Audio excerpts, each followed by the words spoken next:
தேவ சந்நிதியில் பேசுகிறோம், தேவ சந்நிதியில் பேசுகிறோம், தேவ சந்நிதியில் பேசுகிறோம், தேவ சந்நிதியில் பேசுகிறோம்.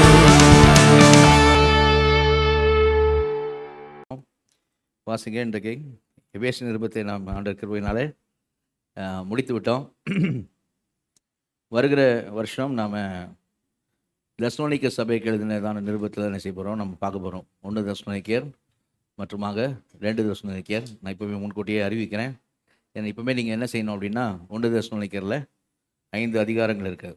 அதை நீங்கள் மறுபடியும் என்ன செய்யணும், வாசிக்கணும் இந்த நாட்களில். அப்படி அது போல் வாசிட்டு நம்ம வந்து செய்தியை கேட்போம்னா அது மிகுந்த பிரயோஜனமாக இருக்கும். அதனால் 1 தெசலோனிக்கேயர் 5 அதிகாரம் என்ன செய்யுங்க, இந்த நாட்களில் வாசிங்க. அல்லது முதல் அதிகாரத்தை முதல்ல என்ன செய்வோம், நிறைய முறை வாசித்து நம்ம அடுத்த வருஷம் செய்திக்குள்ளாக நம்ம வரும்பொழுது அந்த செய்தியை கேட்கும் பொழுது உண்மையாகவே நம்ம இருதயங்கள் கொழுந்து விட்டு எரியத்தக்க அனுபவத்தை நிச்சயமாகவே ஆவியானவர் தருவார். அது மாத்திரமல்ல, வாழ்க்கையில் நாம் அப்பயாசப்படுத்தி வாழ்க்கை மாறுவதற்கான ஒரு காரியமாக இருக்கும். ஆண்டவர் நமக்கு, ஆவியானவர் நமக்கு உதவி செய்வாராக. அல்லேலூயா. இப்போதும் எபிரேயரில் 4ஆம் அதிகாரத்தில் 16வது வசனத்தை நான் வாசிக்கிறேன். எபிரேயர் 4:16. ஆதலால் நாம் இரக்கத்தை பெறவும் ஏற்ற சமயத்தில் சகாயம் செய்யும் கிருபையை அடையவும் தைரியமாய் கிருபாசன தண்டைகளை சேர கடவோம். நம்ம எல்லாரும் கணக்கில் மூடி தேவை செய்துக்காக நம்ம ஆண்டவர் நோக்கி பார்ப்போம். கர்த்தரோடு பேசும்படியாக, ஈடுபடும்படியாக. வல்ல பிதாவே, நன்றோடு துதிக்கிறோம், சூத்துரிக்கிறோம். அப்பா, அந்த நேரத்திலும் குமாரனாக இயேசு நாமத்தில் வருகிறோம். ஆண்டவரே, இந்த கடைசி ஞாயிற்றுக்கிழமையில் நம்முடைய சமூகத்துக்கு வந்திருக்கிறோம். ஆவியாகியும் ஜீவனமாக இருக்கிற வார்த்தைகளை கொண்டு எங்களோட தேவன் பேசும்படியாக பரிசுத்த ஆவியானவர் இந்த நாளில் எங்களோட விசேஷமாக நீர் இடைபடும்படியாக நாங்கள் செபிக்கிறங்கள் தான் தகப்பனே. இல்லை இருந்து எங்கள் கொழுந்து விட்டு எரியத்தக்க அனுபவம் எங்களுக்கு உண்டாகும்படியாய் அந்த தாவீதின் கரத்தில் பயன்பட்ட கவன்களை போல ஆண்டவரே, அடிமையை நீர் பயன்படுத்தும்படியாக, தகப்பனை இரக்கம் செய்யும்படியாக, எங்களோட பேசும்படியாக, முழுமையாக ஆவியானவர் ஆளுகை செய்யும்படியாக, எங்களோட இடைபடும்படியாக உம்முடைய வல்லக்கரத்தில் எங்களை அர்ப்பணிக்கிறோம். தகப்பனே, நீர் பொறுப்பெடுக்க முடியாது செபிக்கிறோம். அப்பா, என்னுடைய சில கிருபைகளுக்கு மக்கள் நன்றி செலுத்துகிறோம், எங்களை தாழ்த்துகிறோம். இயேசு நாமத்தில் ஜெபங்கள் ஜீவனங்கள் நல்ல பிதாவே, ஆமென். அல்லேலூயா. மறுபடியும் இந்த வசனத்தை வாசிங்க. எபிரேயர் 4ஆம் அதிகாரத்தில் 16வது வசனம். ஆதலால் நாம் இரக்கத்தை பெறவும் ஏற்ற சமயத்தில் சகாயம் செய்யும் கிருபையை அடையவும் தைரியமாய் கிருபாசன தண்டையிலே சேர கடவோம். அல்லேலூயா. சேரக்கடவோம் என்றுதான் அந்த வார்த்தை தான் நம்ம இன்றைக்கு தலைப்பாக எடுத்து அவனுடைய வார்த்தையை நம்ம கேட்க போகிறோம். உங்களுக்கு நிச்சயமாக ஞாபகம் இருக்கும் என்று நான் நம்புகிறேன். என்னென்னு சொன்னால், கலைகள், விதைகள், மணிகள் என்கிற காரியங்களை நாம் சபையில் பார்க்கும் பொழுது, விதைகள் என்கிற காரியங்களை பார்ப்பதற்காக வாசல் அருகே வந்து விட்டு போகிறவர்கள் அப்படிங்கிறதை பார்க்கிறதுக்காக இந்த எபிரேயர் நிருபத்திலே நாம் 1ஆம் அதிகாரத்திலிருந்து 10ஆம் அதிகாரத்தின் முடிவு வரையிலும் நம்ம என்ன செய்தோம்னு சொன்னால் நம்ம பார்த்தோம். மீதமுள்ள 11, 12, 13 அதிகாரங்களை மாத்திரம் நம்ம பார்க்கல. அதை இன்றைக்கு என்ன செய்வோம், நம்ம வேகமாக முடிப்போம். அப்படின்னு சொன்னால் இந்த எபிரேயர் நிருபத்தை கூட வசனமாக பேசேஜாக நம்ம எக்ஸ்போசிட்டரியாக பண்ணவில்லைன்னு சொன்னாலும், அதிகாரமாக நம்ம எக்ஸ்போசிட்டரியாக பார்த்துருக்கிற ஒரு காரியம் இருக்கும். ஏன்னா அது 10 வரைக்கும் பார்க்கப்பட்டிருக்கிறது. மீதம் 3 அதிகாரங்கள் பேலன்ஸ் நிற்கிறது. அதனால் ஆவியானவர் எனக்கு வழி நடத்தினபடியாக, என்னை ஏவினபடியாக இந்த நாளில் அந்த 3 அதிகாரங்களையும் என்ன செய்வோம், அதிகாரமாக என்ன செய்வோம் நம்ம பார்ப்போம். கர்த்தர் நாளில் விசேஷமாக நம்மோடு கூட இடைபடுவாராக. அல்லேலூயா. ஆனால் இங்கே நம்ம 4ஆம் அதிகாரத்தில் இந்த வசனத்தை நான் வாசிக்க சொல்லுகிறேன். சேரக்கடவோம் என்று சொல்லி, அந்த கிருபாசன தண்டையிலே சேரக்கடவோம் அப்படின்னு சொல்லி இங்கே எபிரேய ஆக்கியோன் சொல்லுகிறத நினைச்சு பார்க்குறோம். ஏன் இந்த இடத்துல இந்த வசனத்தை வாசி வைக்கிறோம் அப்படின்னு சொன்னால், 11, 12, 13 அதிகாரங்களை பார்க்க வேண்டும். ஆனால் இங்கே 4ஆம் அதிகாரத்தினுடைய 16ஆம் வசனத்தை வாசிக்கிறோம். அப்படின்னா எபிரேய ஆக்கியோன் ஆவியானவர் அந்த எபிரேய ஆக்கியோன் ஆத்தரை கொண்டு சபையினிடத்திலே சொல்லுகிற ஒரு காரியம் என்னன்னு சொன்னால், நிறைய இடங்களில் பார்க்க முடியுது. எபிரேய நிருபத்திலே அந்த டோன், அது என்ன, எப்படி சொல்கிறார் அப்படின்றத, என்ன விரும்புகிறார் ஆவியானவர் அப்படிங்கிறத நம்ம புரிந்து கொள்ள வேண்டுமானா, ஆவியானவர் விரும்புகிறது இதுதான். என்னன்னு சொன்னால், இங்கே பார், உனக்காக அவர் இருக்கிறார் பார், உனக்காக ஒருவர் உள்ளே போயிருக்கிறார் பார், உனக்காக ஒருவர் பரிதவிக்கிறவர் இருக்கிறார் பார், உனக்கு உதவி செய்வதற்கு வல்லவராக இருக்கிற ஒரு உள்ளே இருக்கிறார் பார். எல்லா விதத்தும் உன்னை போல சோதிக்கப்பட்டும் பாவம் இல்லாமல் ஜெயம் கொண்டிருக்கிற ஒருவர் உள்ளே போயிருக்கிறார் பார். அவர் உனக்கு உள்ளே இருக்கிறார் பார். அவர் பிதாவினுடைய வலது பார்சத்திலே உட்கார்ந்து இருக்கிறார் பார். அவர் உனக்காக பரிந்து பேசிக் கொண்டிருக்கிறார் பார். அவர் உனக்காக எப்போதும் உயிரோடு இருக்கிறார் பார். அப்படி ஒருவர் இருக்கிறதுனாலே நீ போய் அவரிடத்துல கிட்டி சேரு, அந்த கிருபாசன தண்டையிலே நீ கிட்டி சேரு அப்படின்னு சொல்லி தான் நிறைய அந்த ஆவியானவர் இந்த எபிரிய டோனில், அந்த எபிரிய நிருபத்தில் இருக்க டோனுடைய காரியம் அதுதான். என்னன்னு சொன்னால் கிட்டி சேர வேண்டும் என்று சொல்கிற ஒரு விஷயமாக இருக்கிறது. அல்லேலூயா. நம்ம நிறைய டைம் சேர கடவோம் அப்படின்ன உடனே நம்ம என்ன நினைப்போம் அப்படின்னா ஜெபம் தான் நம்ம செய்வோம், நம்ம நினைப்போம். ஜெபம் மாத்திரம் அல்ல, சரிங்களா? அப்போது இந்த விரும்புகிறது ஒரு காரியம் என்னன்னு சொன்னால் உறவுக்குள்ளே எப்போதும் அவரோடு கூட உறவாடுகிற ஒரு காரியத்துக்குள்ளே தான் நம்மளை ஆவியானவர் சொல்கிற எப்போதும் இயேசுவோடு கூட நம்ம ஐக்கியப்பட்டு இருக்க வேண்டும் என்கிறதான காரியம். சரியா? நம்ம 1 Corinthians 1:9 நினைக்கிறேன். அங்கே நீங்கள் பார்த்தீங்கன்னா கூட தன் குமாரனோடு கூட ஐக்கியமாவதற்கு நம்மை அழைத்திருக்கிற தேவன் உண்மை உள்ளவர்னு போட்டிருக்கோம். சரியா? குமாரனோடு கூட ஐக்கியமாக இருப்பதற்கு 1 யோவான் 1:4 நினைக்கிறேன். அதில் 3 4 பார்த்தீங்கன்னா அதில் யோவான் சொல்லுவார், எங்களுடைய ஐக்கியம் பிதாவோடும் குமாரனோடும் இருக்கிறது, நீங்களும் அது ஐக்கியத்துக்குள்ளே வரும்படியாக தான் இவைகளை நான் என்ன செய்கிறேன் உங்களுக்கு நான் எழுதுகிறேன் அப்படின்னு சொல்கிறத என்ன செய்ய முடியும், பார்க்க முடியும். அப்போது இயேசுவோடு கூட அந்த ஐக்கியம் அப்படிங்கிறது ரொம்ப முக்கியமான ஒரு காரியமாக இருக்கிறது. ஆவியானவர் அதை தான் இந்த இடத்துல வலியுறுத்துகிறத என்ன செய்கிறோம் பார்க்குறோம். இப்போ அந்த எபிரேயர் 4:16 வந்தீங்கன்னா மறுபடியும் அந்த வசனத்தை வாசிங்க. எபிரேயர் 4:16 வாசிங்க. ஆதலால் நாம் இரக்கத்தை பெறவும் ஏற்ற சமயத்தில் சகாயம் செய்யும் கிருபையை அடையவும் தைரியமாய் கிருபாசன தண்டையிலே சேர கடவோம். ஆதலால் அப்படின்றார்ல, இங்கேயும் என்னதான் சொல்றாருன்னு பார்த்தீங்கன்னா முந்தின 14 வசனத்தில் வானங்கள் வழியாய் பரலோகத்துக்கு ஏறிப்போட தேவகுமாரனாக இயேசு எனும் மகா பிரதான ஆசாரியர் நமக்கு இருக்கிறபடினாலே, அங்கே அவர் இருக்கிறபடினாலே. அடுத்து 15 வசனம், நம்முடைய பலவீனங்களை குறித்து பரிதபிக்க கூடாத பிரதான ஆசாரியர் நமக்கு இராமல் எல்லா விதத்திலும் நம்மை போல சோதிக்கப்பட்டும் பாவம் இல்லாதிருக்கிற பிரதான ஆசாரியரே நமக்கு இருக்கிறார். ஆதலால், அல்லேலூயா, அப்படி ஒருவர் இருக்கிறதுனால, ஆதலால் அது வசனம் போடுங்க இப்ப 16, ஆதலால் நாம் இரக்கத்தை பெறவும் ஏற்ற சமயத்திலே சகாயம் செய்யும். அப்படி சகாயம்னா உதவி, ஏற்ற சமயத்திலே உதவி கிடைக்கக்கூடிய அந்த கிருபையை அடையவும் நீங்கள் கிருபாசன தண்டையிலே சேருங்கள்னு சொல்றார். அல்லேலூயா. ஏற்ற சமயத்திலே உதவி செய்யக்கூடிய கிருபை எப்போதும் இருக்கிறது நமக்கு. அல்லேலூயா. 6வது நேரத்தில் நம்ம என்ன அதான் திரும்பி அந்த வார்த்தைகள் என்னென்னா, மலைகள் விலகலாம், பர்வதங்கள் நிலை பெயர்ந்து போகலாம், ஆனால் அவருடைய கிருபை நம்ம விட்டு என்ன செய்யாது, விலகாது. அல்லேலூயா. அந்த கிருபை மாறாது, அந்த கிருபை விலகாது, அந்த கிருபை எப்போதும் இருக்கிறது. கவனிங்க. அப்போ ஆவியானவர் தேவ பிள்ளைகளிடத்தை விரும்புகிற விஷயம் என்னன்னு சொன்னால், அவர் கிருபை எப்போதும் உனக்கு இருக்கிறது. உனக்கு என்ன பிரச்சனைனாலும் மகளே, உனக்கு என்ன பிரச்சனைனாலும் மகனே, அந்த பிரச்சனைக்குரிய காரியம், அந்த பிரச்சனைக்கு நீ தாங்கிக் கொள்வதற்கு, அதை நீ சகித்துக் கொள்வதற்கு, அதிலிருந்து நீ வெளியில் வருவதற்கு, அதனை ஜெயம் எடுப்பதற்கு உனக்கு என்ன தேவையோ அந்த தேவையான அந்த காரியம் வேற மனிதனிடத்துல யாரிடத்திலும் இல்லை. உனக்கு தேவை என்னவோ அது அவரிடத்துல கிருபையாய் அவரிடத்தில் இருக்கிறது. அல்லேலூயா. அவர் அப்படிதான் என்ன செய்யறார், உனக்காக இருக்கிறார். அதனால தைரியமா என்ன பண்ணு, அந்த கிருபை தைரியம் உனக்கு இருக்கிறதுனால, அப்படி ஒருத்தர் உள்ள இருக்கிறதுனால நீ என்ன செய்ய அப்படின்னு சொன்னா தைரியமா நீ என்ன பண்ணு. கிருபா சொன்னது ஏன் தைரியம் சொல்றாரு 12ஆம் அதிகாரம் வருமா நான் காமிக்கிறேன். தைரியமா போ அப்படின்னு சொல்றதை என்ன செய்யறோம் நம்ம பார்க்கிறோம். அப்போ தைரியமா போய் என்ன பண்ணு. கவனிங்க, இந்த இடத்துல கிருபை அடையவும். அல்லேலூயா. அப்போ ஆண்டவருடைய பிள்ளைகள் நமக்கு பிரச்சனைக்குரிய கிருபை நாம் அடைய வேண்டும் என்று, அந்த பிரச்சனைக்குரிய சகாயம் உதவி செய்யக்கூடிய அந்த கிருபையை நாம் அடைய வேண்டும் என்று ஆவியானவர் விரும்புகிறார். அல்லேலூயா. இது எப்படி அப்படின்னா, தம்பி அது ஒரு வீடியோ அமைச்சு நான் டெலிகிராமில் பாருங்க, அது போட முடிஞ்ச ப்ளே பண்ணி விடுங்க. இது எப்படி அப்படின்னா, இந்த எனக்கு மெடிக்கல் பற்றி அவ்வளோ தெரியாது, சரியா இருந்தாலும் எனக்கு தெரிஞ்ச நாளைக்கு நான் சொல்கிறேன். குழந்தைங்க ஹாஸ்பிட்டலில் பிறந்தோடனே சில குழந்தைங்களுக்கு வந்து ஜாண்டிஸ் இருக்கும் அப்படின்னு சொல்லுவாங்க. அதில் குழந்தையிலே சரியா, அது பார்த்தீங்கன்னா சன்லைட்டில் வைக்கணும் அப்படின்வாங்க. சரி, வெளியே கொண்டு போய் காலை நேரம் சன்லைட்டில் என்ன செய்வாங்க அந்த குழந்தைய, உள்ளேருந்து ரூம்லேருந்து ஹாஸ்பிட்டலேருந்து ரூம்லேருந்து ஒருவேளை கூட இருக்க அட்டெண்டர் யாராவது மாமியாரோ இல்லை அம்மாவோ, சரியா, அதாவது பெற்றெடுத்த தாய் இல்லை இன்னொருத்தவங்க யாராவது, இல்லை சில டைம் தாய் என்ன செய்வாங்க, குழந்தைய எடுத்து வெளியே போய் என்ன செய்வாங்க சன்லைட்டில் வைப்பாங்க. எதுக்காக சன்லைட்டில் வைக்கணும்னா, ஒரு விஷயம் வந்து அந்த பிள்ளைக்கு ஜாண்டிஸ் ஏதாவது காரியம் இருந்தால் சன்லைட்டில் இது என்ன செய்யுமா, அது வந்து க்யூர் ஆகுமா. இன்னொன்று விட்டமின் டி, இந்த ஸ்கின் இதெல்லாம் வந்து எல்லோவிஷ் ஆகாதபடிக்கு இந்த விட்டமின் டி வந்து கிடைக்குமா. 3வது ரீசன் வந்து நல்ல எனர்ஜி இந்த பிள்ளைக்கு என்ன செய்யுமா கிடைக்கணும்னு சொல்லி அந்த சன்லைட்டில் என்ன செய்யணும் வைக்கணும்னு சொல்லுவாங்க. அதான் நீங்கள் வீடியோவில் என்ன செய்றீங்க, நீங்கள் பார்க்குறீங்க. ஓகே, இப்போ சன்லைட் அப்படிங்கிறது சரியா, சூரிய வெளிச்சம் அந்த பிள்ளைக்கு தேவை. அந்த பிள்ளைக்கு ஒரு பிரச்சனை ஜாண்டிஸ் அப்படின்ற ஒரு பிரச்சனை அப்படின்னு, அதுக்கு ஏற்ற சகாயம் செய்யும் கிருபை என்ன எப்போவுமே இருக்கிறது. ஒரு அலையில சொல்லுவோமா, நல்லா உச்சா மலையில சொல்லுவோமா, அவங்க செய்ய வேண்டியதெல்லாம் என்ன அப்படின்னா, அந்த அந்த தைரியமாய் அந்த சூரிய வெளிச்சத்தில் அந்த பிள்ளை என்ன செய்ய வேண்டும், கொண்டு போய் காமிக்க வேண்டும். சரியா?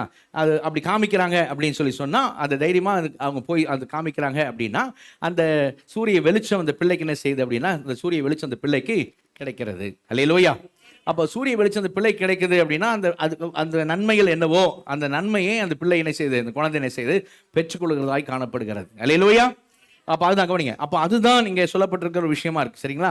இப்போ ஆவியானவர் என்ன விரும்புறாருன்னா, பாரு, அவருடைய கிருபை உனக்கு எப்பவும் இருக்குது. அவர் சகாயம் செய்ய உதவி செய்யக்கூடிய கிருபை எப்போதும் இருக்குது. நீ செய்ய வேண்டியது என்னன்னா, வெளியில அந்த சூரிய வெளிச்சத்தை குழந்தைய தூக்கிட்டு போற மாதிரி நீ என்ன பண்ணு, தைரியமா என்ன சரி அவருடைய கிருபாசனத்தில் போய் சேரு அப்படின்னு சொல்றது தான் என்ன செய்யறோம், நம்ம பார்க்குறோம். ஆனா சிலர் என்ன செய்வாங்க, ஒரு கூட்டம் சொல்கிறேன், அவங்க என்ன செஞ்சிருவாங்க அப்படின்னு சொன்னால், அந்த கிருபையிலிருந்து விழுந்தவர்கள் அப்படின்னு பவுல் வந்து கலாத்திய சபையில் சொல்லுவார்.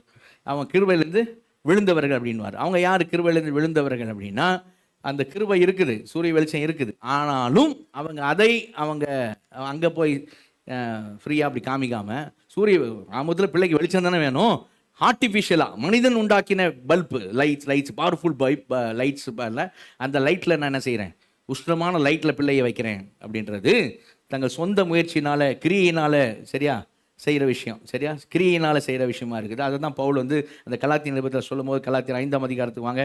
கலாத்தியர் 5ஆம் அதிகாரத்தில் 4ஆம் வசனத்தை வாசிங்க. கலாத்தியர் 5ஆம் அதிகாரம் 4வது வசனம். நியாயப்பிரமாணத்தினால் நீதிமான்களாக விரும்புகிற நீங்கள் யாவரும் கிறிஸ்துவை விட்டு பிரிந்து கிருபை நின்று விழுந்தீர்கள். கிருபை இருக்குது, ஆனால் அவர்கள் என்ன பண்ணிட்டாங்க, கிருபையிலிருந்து விழுந்தவர்கள் சொல்றார். கிருபையிலிருந்து விழுந்தீர்கள். நீங்கள் நியாயப்பிரமாணத்தினால் நீதிமாக விரும்புகிறீர்கள். நீங்கள் இயேசு கிறிஸ்துவை விசுவாசித்து ரட்சிக்கப்பட்டீர்கள், அது போதுமானது. ஆனா இல்ல அந்த நானும் கிரியை செய்யணும், நானும் வந்து கிரியையினால ரட்சிப்பு அப்படிங்கிற மாதிரி நீங்க மாறி கிரியையினால ரட்சிப்புன்னு சொல்லி நீங்க என்ன பண்ணிட்டீங்க அப்படின்னு சொன்னா, கிருபையினால ரட்சிப்பை கிரியில மாற்றி நான் கிரியை செய்யணும்னு சொல்லி நீங்க இறங்கி, சரியா, நீங்க என்ன பண்ணிட்டீங்க அப்படின்னு, நியாயப்பிரமாணத்தினால் நீதிமான்களாக விரும்புகிற நீங்கள், சரி, அது இயேசு கிறிஸ்து மரித்து ஜீவனை கொடுத்து ரத்தம் சிந்து உயிர்த்தெழுந்ததை விசுவாசிக்கிறது போதுமானதல்ல, இட் இஸ் இன்சஃபிஷியன்ட், அது போதுமானது கிடையாது, நானும் செய்யணும் ஏதோ ஒன்றுன்னு சொல்லி நீங்கள் அப்படி இறங்கினதுனால நீங்கள் எப்படிப்பட்டவர்களாக இருக்கிறீர்கள்னு சொன்னால், நீங்கள் கிறிஸ்துவை விட்டு பிரிந்து கிருபையிலிருந்து விழுந்தவர்களாக இருக்கிறீர்கள். சன்லைட்டில் போய் குழந்தையை காட்டாமல் ஆர்டிஃபிஷியல் லைட்டில் நீங்கள் வைக்கிறவர்களாக இருக்கீங்க அப்படின்றார். ஆனால் நாங்களோ, அடுத்த வசனம் பாருங்கள், பவுல் தங்களை சொல்ல எப்படி சொல்கிறாரு, அடுத்த வசனம் 5ஆம் வசனம், நாங்களோ நீதி கிடைக்கும் என்று ஆவியை கொண்டு விசுவாசத்தினால் நம்பிக்கையோட காத்திருக்கிறோம். நாங்க எப்படின்னா விசுவாசத்தோட காத்திருக்கிறோம், நீதி கிடைக்கும் என்று இயேசு கிறிஸ்து விசுவாசம் வைத்து அந்த ஆவியை கொண்டு, சரியா, அப்போ நாங்கள் விசுவாச பரிசுத்தாவியை பெற்றிருக்கிறோம், டெபாசிட் பண்ணியிருக்கிறாரு, அந்த ஆவியை கொண்டு விசுவாசம் நம்பிக்கையோடு என்ன செய்கிறோம், நாங்கள் காத்திருக்கிறோம் அப்படின்னு சொல்கிறத செய்கிறோம் பார்க்குறோம். அல்லேலூயா. இந்த குரூப் வந்து இந்த 4ஆம் வசனத்தை சொல்ல குரூப் வந்து வேறு சட்டவாத குரூப், சட்டவாதம், சரியா, அவங்க இது லீகலிசம் சொல்லுவாங்க, அது அந்த மாதிரி ஒரு காரியத்துக்குள்ளே போனவர்களாக என்ன செய்யலாங்க. இன்னொரு குரூப் இருக்குது, அவங்க எப்படின்னா சன்லைட் வெளியில் இருக்குது, குழந்தைய கொண்டு போய் என்ன பண்ணலாம், வெளியில் காமிக்கலாம், அவங்க அந்த அட்வைஸே எடுத்துக்கிற மாதிரி இல்லை. சரி, அப்படி அப்படி அப்படி அப்படி உள்ள கூட்டம் உண்டு, அட்வைஸே எடுத்துக்கிற மாதிரி இல்லை. சரியா? எதுவுமே வேண்டாம், சன்லைட் வேணாம், ஒன்றும் வேண்டாம் அப்படின்னு சொல்கிற கூட்டம் இருக்குது. சரியா? எதுவுமே வேணாம், குழந்தைய நாங்கள் அப்படியே விட்டுறோம் அப்படின்னா, அவங்கள பற்றி எபிரேய வாக்கியம் என்ன சொல்கிறாரு அப்படின்னா, எபிரேயர் 12ஆம் அதிகாரத்துக்கு வந்தீங்கன்னா, எபிரேயர் 12ஆம் அதிகாரத்தில் 15ஆம் வசனம் வாசிங்க. எபிரேயர் 12:15. ஒருவனும் தேவனுடைய கிருபையை எழுந்து போகாதபடிக்கும் யாதொரு கசப்பான வேர் முளைத்தெழும்பி கலக்கம் உண்டாக்குகிறதுனால் அநேகர் தீட்டுப்படாதபடிக்கும். போதும். அப்போ ஒருவனும் தேவனுடைய கிருபையை இழந்து போகாதபடிக்கு அப்படின்னா, அவனுக்கு கிருபை இருக்கு, அவனுக்குள்ள அவன் அதை இழந்து போகிறான், அந்த அர்த்தம் இல்லை. இந்த அர்த்தத்தில் சொல்லி என்னன்னா, அவருடைய கிருபை எப்போதும் இருக்கிறது, அந்த கிருபையினாலே அவனுக்கு உதவி கிடைக்கக்கூடிய அந்த சகாயம் பெற்றுக்கொள்ளக்கூடிய அந்த காரியம் உண்டு. ஆனாலும் அவன் அதை என்ன செய்யறான், அதை ஏற்றுக்கொள்ளாமல் ரிஜெக்ட் பண்ணுகிறான், அவன் வேண்டாம் அப்படின்னு சொல்லி, சன்லைட் வேணாம், ஒன்று வேணாம் என் குழந்தைக்கு அப்படின்றான். அப்படின்னா அவர்கள் என்ன செய்கிறாங்க அப்படின்னு சொன்னால், அவர்கள் தேவனுடைய கிருபையை இழந்து போகிறார்கள். நல்லா அவைலபிளாக இருக்குது கிருபை, ஆனால் வேண்டாம் என்று தள்ளி என்ன செய்கிறான், அவன் என்ன செய்கிறான், குழந்தைக்கு அப்படியே இருக்கட்டும் அப்படின்றான். இப்படி ஒரு கூட்டம் என்ன செய்யும் இருக்குது. இன்னொரு கூட்டம் இருக்குது, அது என்ன கூட்டம் அப்படின்னு சொன்னால், சூரிய வெளிச்சம் நல்லது தான், கிருபை நல்லது தான், சரியா, சூரிய வெளிச்சம் நல்லது தான். ஆனால் இந்த கூட்டம் என்ன செய்வாங்கன்னு சொன்னால், அவர்கள் கிருபை காம விகாரத்துக்கு ஏதுவாக புரட்டுகிறவர்கள். அதாவது கிருபை அட்வான்டேஜ் எடுக்கிறவங்க, கிருபையினால லைசன்ஸ் கிடைச்ச மாதிரி, பாவம் செய்ய லைசன்ஸ் கிடைச்ச மாதிரி தாராளமாக பாவம் செய்யலாம்னு நினைக்கிறவங்க. எப்படிப்பட்டவங்க அப்படின்னா, இந்த சூரிய வெளிச்சம் தானே குழந்தைக்கு தேவை, ஒரு நாள் ஃபுல்லாக குழந்தைய சூரிய வெளிச்சத்தில் வச்சிடறேன் அப்படின்னு வச்சுட்டு வந்துடும். ஒரு நாள் ஃபுல்லாக வச்சேன்னா ஆகும், உஷ்ணம் பகல் 12 மணிக்கு கூட குழந்தை வெளியே சூரிய வெளிச்சத்தில் இருந்தால் ஆகும், அந்த மாதிரி ஆக்கிடுவாங்க. அது அவங்களை யூதா சொல்கிறார், அவங்கள பற்றி. யூதா நிருபத்தில் 4ஆம் வசனம் வாசிங்க. யூதா நிருபத்தில் 4வது வசனம். ஏனெனில் நமது தேவனுடைய கிருபையை காம விகாரத்துக்கு ஏதுவாக புரட்டி ஒன்றான ஆண்டவராகிய தேவனையும் நம்முடைய கர்த்தராகிய இயேசு கிறிஸ்துவையும் மறுதலிக்கிற பக்தியற்றவர்களாகிய சிலர் பக்க வழியாய் நுழைந்திருக்கிறார்கள். அவர்கள் இந்த ஆக்கினைக்குள்ளாவார்கள் என்று பூர்வத்திலே எழுதியிருக்கிறது. இவங்க எப்படி பக்க வழியால் நுழைந்திருக்கிறவர்கள், சரியா? அப்ப இவங்க கிருபை காம விகாரத்துக்கு ஏதுவாக அந்த கிருபை அட்வான்டேஜ் எடுக்கிறது, லைசன்ஸ் ஆக்கிறது. அப்போ இந்த பக்கம் லீகலிசம் சொன்னா, இந்த பக்கம் லைசன்ஸ் ஆக்கிற குரூப் ரெண்டுக்கு நடுவில் தான் சத்தியம் இருக்குது. சரி, இன்னொரு விஷயம் என்னன்னா, கிருபையை இழந்து போகிற கூட்டமாக நினைச்சக்கூடாது, கிருபை வேணாம் தள்ளுற கூட்டமாகவும் இருந்துடக்கூடாது.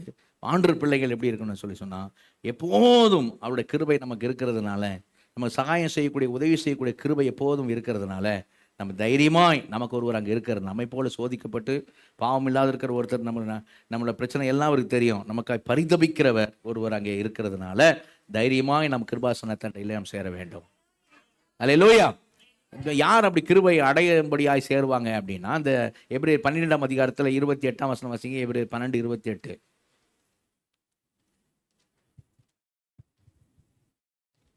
ஆதலால் அசைவில்லாத ராஜ்யத்தை பெறுகிறவர்களாகிய நாம் பயத்தோடும் பக்தியோடும் தேவனுக்கு பிரியமாய் ஆராதனை செய்யும்படி கிருபையை பற்றி கொள்ள கடவோம். அல்லேலூயா. தேவனுக்கு பிரியமான ஆராதனை செய்யும்படி அவருடைய கிருபை என்ன செய்வோம்? பற்றி கொள்ள கடவோம். அல்லேலூயா. பற்றி கொள்றது அப்படின்னு நமக்கு புரியுதுல, ஹோல்ட் ஆன், அப்படியே அது அப்படியே பிடிச்சிக்கிறது, சரியா? கிருபை யார் பற்றி கொண்டு இருக்கிறார்களோ, கிருபை காம விகாரத்துக்கு ஏதுவாக புரட்டாமல், கிருபையை விட்டுட்டு இந்த பக்கம் லீகலிசம் கிரியைக்குள்ள போகாமல், அந்த கிருபையை இழந்து போகாம, அது வேண்டான்னு சொல்லாம, அப்படி சொல்லாம, அந்த கிருபையை யார் பற்றி கொண்டு இருக்கிறார்களோ அவர்களால் எப்போதும் அவருடைய சமூகத்தில் அந்த கிருபையை அடையும்படி போய் கொண்டே இருப்பார்கள். அல்லேலூயா.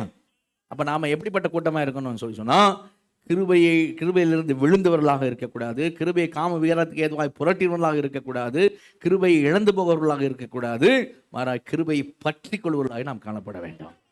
அல்லேலூயா. அப்ப கிருபை பற்றி கொள்கிறவர்கள் எப்படிப்பட்டவர்கள், அதுதான் நம்ம என்ன செய்ய போகிறோம். நம்ம பாரம், பாவம், பாசம், அப்படி மூணு காரியம் பாரம், பாரம், பாவம், பாசம் அப்படின்னு 3 காரியங்களை செய்யறோம். இன்றைக்கு பார்க்க போகிறோம். கர்த்தர் விசேஷமாக நம்மோடு கூட இடைபடுவாராக. அல்லேலூயா. எபிரேயர் 12ஆம் அதிகாரத்துக்கு, எபிரேயர் 10ஆம் அதிகாரத்துக்கு வந்திருக்கேன். எபிரேயர் 10ஆம் அதிகாரத்தில் 39ஆம் வசனத்தை வாசி, 38, 39 வாசி. விசுவாசத்தினாலே நீதிமான் பிழைப்பான், பின்வாங்கி போவானால் அவன் மேல் என் ஆத்துமா பிரியமாய் இராது என்கிறார். நாமோ கெட்டு போக பின்வாங்குகிறவர்களாய் இராமல் ஆத்துமா ஈடேற விசுவாசிக்கிறவர்களாய் இருக்கிறோம். அல்லேலூயா. அழகாக கொண்டாடுறார் பார்த்தீங்கன்னா. அந்த எபிரேய ஆக்கியவன் விதைகளை பற்றி பேசிட்டு, அவங்க சத்தியத்தை அறிவை அடைந்த பின்பும் மனப்பூர்வமாய் அவங்க இயேசுவை தள்ளுறாங்க. வேண்டாம், இது நாங்கள் இயேசுவை ஏற்றுக்கிற மாதிரி இல்லை, தேவகுமாரன் கிடையாது, அவர் மரித்து ஜீவனை கொடுத்து உயிர்த்தெழுந்ததுனால நான் ரட்சிக்க போகிறதும் கிடையாது, அதெல்லாம் ஒன்றும் கிடையாது அப்படின்னு தள்ளுறாங்க, சரியா? ஆனால் நாமோ, விசுவாசிக்கிற நாமோ, சரியா, நாம் என்ன செய்கிறோம் அப்படின்னு சொன்னால், நம்ம கெட்டு போக பின்வாங்கவர்களாக இராமல் அவர்களை மாதிரி போயிடாமல் ஆத்துமா ஈடேற நம்ம விசுவாசிகளாக இருக்கிறோம். அல்லேலூயா. அப்போ நம்ம அடுத்த அதிகாரம் பார்த்தீங்கன்னா முழுவதும் விசுவாசத்தை பற்றி தான் சொல்கிறார். விசுவாசம்னா என்ன அப்படின்னா, நான் நம்புகிறோமே, அந்த நம்பப்படுகிறது உறுதியும் காணப்படாதோடைய நிச்சயம் தான் அது விசுவாசம். நம்ம உறுதியான நம்பிக்கை வச்சுருக்கோம்ல, அதுதான் விசுவாசம்.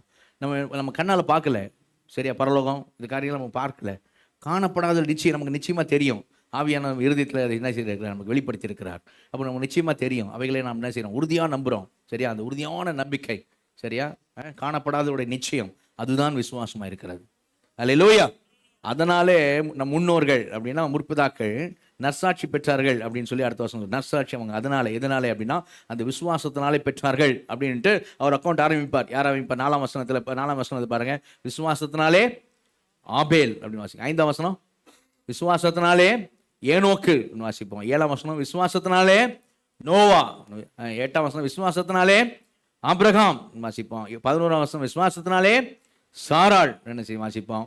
அதே போல 20ஆம் வசனம் விசுவாசத்தினாலே ஈசாக்கு. 21 விசுவாசத்தினாலே யாக்கோபு. 22 விசுவாசத்தினாலே யோசேப்பு. 24 விசுவாசத்தினாலே மோசே, சரியா. 29 விசுவாசத்தினாலே அவர்கள் இஸ்ரேல் மக்களுக்கு.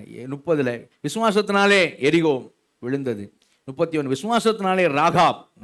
32 பின்னும் நான் என்ன சொல்வேன், கிதியோன், பாராக், சிம்சோன், எப்தா, தாவீது, சாமுவேல் என்பவர்களின் தீர்க்கதரிசனம் குறித்து நான் விவரம் சொல்ல வேண்டுமானால் நமக்கும் காலம் போதாது.